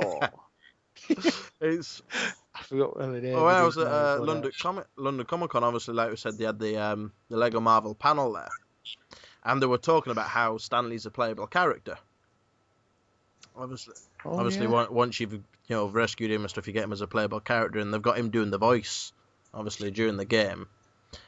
And they were saying that they went to him and they said, look, obviously you're going to be in the game. What superpowers do you want? As being in the game sort of thing. And he just turned around and went, I'm Stan Lee. I want them all. And they were like, okay then. And they just gave him all the powers. They said it's such a game-breaking character, but because it's Stan Lee and he couldn't choose between the powers, they were like, well, stuff it, we'll give him everything then. So it's like he's got Cyclops' laser eyes, he can Hulk up, he's got an adamantium skeleton. Well, they did that during. I mean, yeah, they gave him. I never played it, but apparently the Amazing Spider-Man game, there was a Stan Lee skin and he could swing around. Yeah, they were saying it completely breaks the game, and it was one of the hardest things they struggled to do, but they felt that they had to do it. Yeah, one of the achievements is creating a Stan Hulk. Oh, nice. I'll go back and do that. I tell you, one of the cameos, one of the characters you unlock in Lego Marvel, Howard the Duck. Yes. I couldn't believe that. I was a bit surprised, actually, during that panel at the Comic-Con, the amount of people who didn't realise Howard the Duck was a Marvel character. Yeah, I didn't at first, because I know he was George Lucas. I thought he was George Lucas' character. He's Marvel. All right. No, was it George Lucas who directed Howard the Duck? I can't remember. I've tried purging that out of my mind. Yeah, it was shite, yeah. Watched a Nostalgia Critic video of it recently, and Doug Walker, you rock. And it just reminded me of what it was. Yeah. Are there any, we usually, speaking of YouTube, we usually mention kind of people like Guru Larry, guys like that. Do you guys follow any decent, are you subscribed to anyone on YouTube apart from us? Anybody that you kind of like watching web series or whatever? Two Best Friends Play, The Switcher. Oh, yeah. All day long, every single day. I love them so much. They did their oh man, did you see their Halloween series at all? The Shitstorm. Which one? The Shitstorm. No, I haven't seen that yet. Oh, man. I saw was Rumble Mania or whatever it was called. All right, yeah. The wrestling games. They're just really funny They're and just quite knowledgeable amazing. as well. Yeah. And they just pick some great games that I've had to play afterwards, find and play. Well, yeah, actually, that's how we discovered Penumbra through them. Yeah. Oh my goodness, what? It was like the Shitstorm was the Halloween series, and literally every day in October, it just picked up some random horror game. Play it for like half an hour. Yeah, literally. Some so random, like some of them weren't even in English. There was some Korean game that they had Some to stop. French game. Yeah. It's just they got to one point in this Korean one, and there was like this turn wheel thing where they had to like join up all the characters, and obviously it's some crazy script they can't read, and they're just like, yeah, we're gonna have to stop this. I don't know what's going on. It was just amazing, and the way they get along with each other. Yeah, Do you know what I mean? They obviously like. You get Wolfie in as well, don't they? Oh yeah. Oh, is it Wolfie yet? Wooly. Wooly. Yeah, what Wolfie? Yeah, Wooly. Yeah, Wooly. Oh, he's legendary. He just sits there and just. Have you seen the one where they go to Comic-Con? And Matt's like, every time he sees a guy with a Punisher t-shirt on, he's like, gives him like the bro fist. Oh, I just love them. They're such legendary guys, aren't they? They're amazing. And Matt, yeah, and they use the Kirby music at the start. It's so iconic. I love that. Have you ever seen them, Mike? I haven't. It's one of those I keep meaning to get around to see, because obviously, like I say, you recommend them every podcast, and I keep going, right, I've got to go watch these, and 10 minutes later, I've completely forgot. Oh my goodness. I will send you links to their stuff. You need to catch them. They're amazing. Yeah, do it. They do like Two Best Friends Play, and they did the wrestling games recently as well, which was so funny. They played all like loads of WWF games and WWE games, and it was just, even if you don't like them, they're just so bad at some of the games. The Skyrim one was amazing when they were trying to shoot the woman. I think it was trying to shoot the woman with the arrows or something, and it was just like. And Pat's like shouting. You've got iconic voice. Like, so the voices are so recognizable as well when you hear them. And like Pat and Matt, and they're both kind of like high pitched, and they're like shouting at this woman on Skyrim. Zero Punctuation's another one. Do you ever watch him? Yeah. No, I've not heard of Yes, that. he's brilliant. His videos mostly appear up on the Escapist magazine. Yeah. Mhm. He does reviews. He's very, very quick though. He talks really quick. Ben Croshaw. You want to check him out. He hates. You'd love him actually. I think Alex would love him because he loves Half-Life. He loves Valve. Yeah, he's a huge Valve fan. Silent Hill. Valve and Silent Hill he loves. And his Let's Plays are brilliant. I don't know if you've ever seen it. He doesn't do them very often, but when he does a Let's Play, it's usually some really obscure, old school game. Yeah, but if you type in Zero Punctuation, even on YouTube, they're on there, and it's brilliant. It's so funny. He hates a lot of games, but he's brutally honest about them. To be fair, he hates most games, but Yeah. Angry Video Game Nerd's always, a great guy to watch. another two who are brilliant to watch is Jim Sterling and Bob Chipman, or Movie Bob, as he calls himself.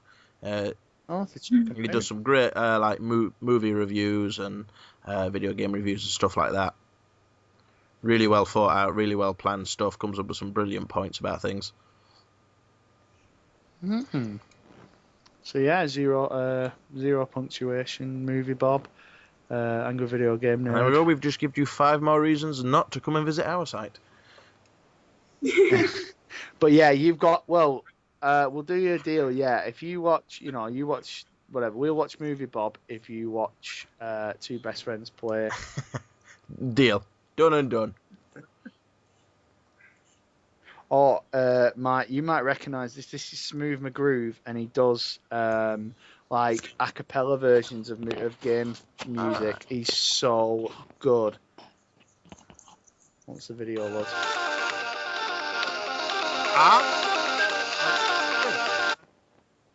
What? Streets of Rage 2? Yeah. Now Alex will get this one. I'll see if you Alex recognises this. Or is it now?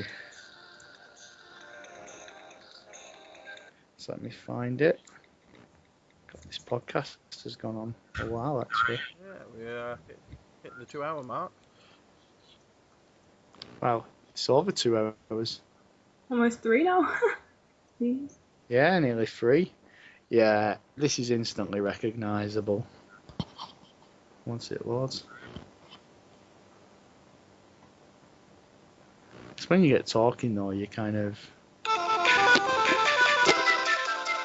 Sonic. Yeah, he's amazing. He does it all himself. Like, he does all the different singing parts. He's so... Smooth McGroove, he's called.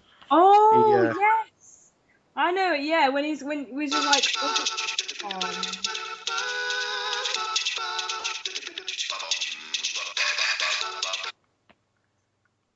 Yeah, you recognise that. I love Yeah, him. I love him. I know who you mean now, the guy with the huge He has beard. an epic beard. Yeah. Oh, if he's got an epic beard, he can't be bad. He is amazing. Oh. Yeah, he does He all does the the Mario different theme singing parts tune. himself. Yeah, and he did the Final Fantasy VII Battle theme, and he did Oh. Guile's theme from Street Fighter 2, and he did that one with that other guy. He did Pokemon theme, but an alternate version to it. Yeah. See, we're educating you here, Mike. We're it's us youngsters who are educating you, old bastard. Never too old to learn something new. Can teach an old dog new tricks, yeah. Oh.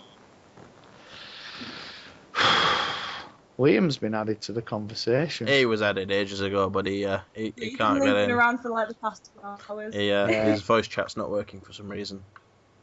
Oh. That helps. Especially when you're doing a podcast where you got to talk. But never mind, he'll be around for the next one. I'm trying to figure out this competition. I know it's a Dreamcast game. Ah, you're looking at the 2 clues. Yeah, and I recognise a second clue, but I can't think what. But I don't want to give it away. Ooh, Mass Effect 4 screen. Well, they say screens, aren't they? They're like quite grainy on a screen. Yeah, it's definitely a screen, but whatever's on it. I'm wondering where the Mass Effect 4 franchise, Mass Effect 4 is going to take the franchise. To be honest,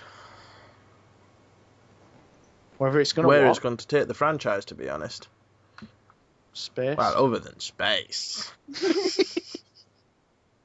Well, I don't know. I'm wondering though. I know obviously you'd be kind of thinking, well, they won't retread old ground. But do you guys think, being Mass Effect fans, do you think they will kind of maybe you'll meet the kind of guys like Garrus and whatnot? Do you think you'll re-meet people that you've already met before? I think yes. I don't think they'll bring Shepard back into it. No, they can't do Shepard again. Well, especially after do Mass like- Effect 3. But I do reckon they'll bring some of the older characters in. Whether they'll be like cameos or something along that line, I reckon they will show up at some point. As long as you can sex aliens in it again. Well, it's a BioWare game, so that's bound to be in there. I want a new Knights of the Old Republic now it's next gen, and it'll be able to handle it. Yes, that'd be awesome. That'd be awesome. We always talk about Star Wars, though. I mean, like, you know,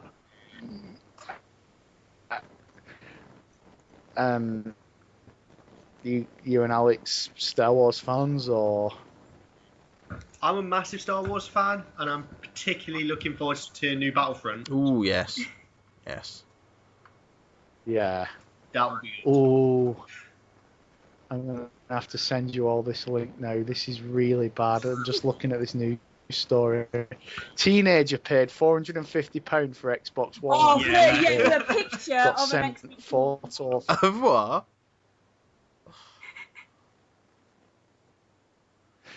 I'll send you the link. got He sent, got a teenager got paid £450 for an Xbox One on eBay. Got sent photo for one instead. Unlucky. Yeah. I'll send you the link quick. Let me just get off this page so it. Yeah, it was like somebody years ago on eBay. I remember they paid £100 for an Crystal Xbox box, and that's what it said on eBay. You remember the original Xbox? You had like a crystal version, which was see-through, and they put on eBay Crystal Xbox box. Fair enough, you obviously think it might be a typo or whatever, and he got sent literally. He paid £100 for an Xbox box. Naughty. I've got to read this story though. That's amazing. Oh It's not even a good printout. The picture no, of the it isn't, is it? it's like the man's run out of Interprint. Ah. Printing.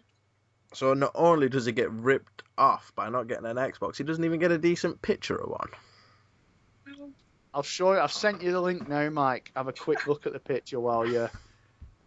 It's when your printer's running out of ink. Yeah.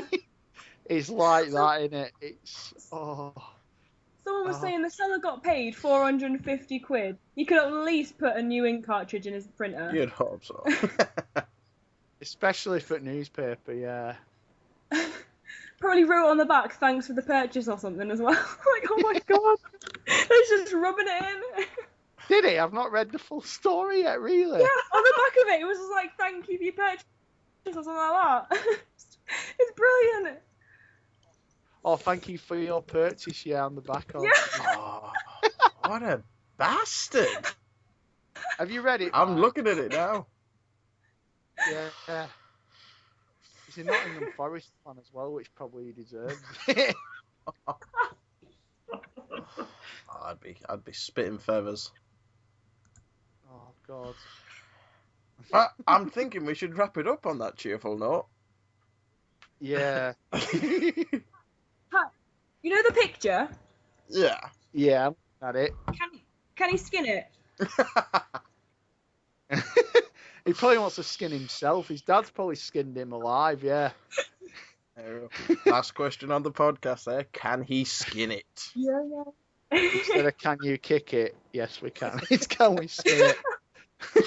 Should do a remake of that for charity, yeah. For an animal charity. Can he skin it? What the hell's happened to me? Well, anything else? We've definitely got a title for the for this month's podcast. Yeah.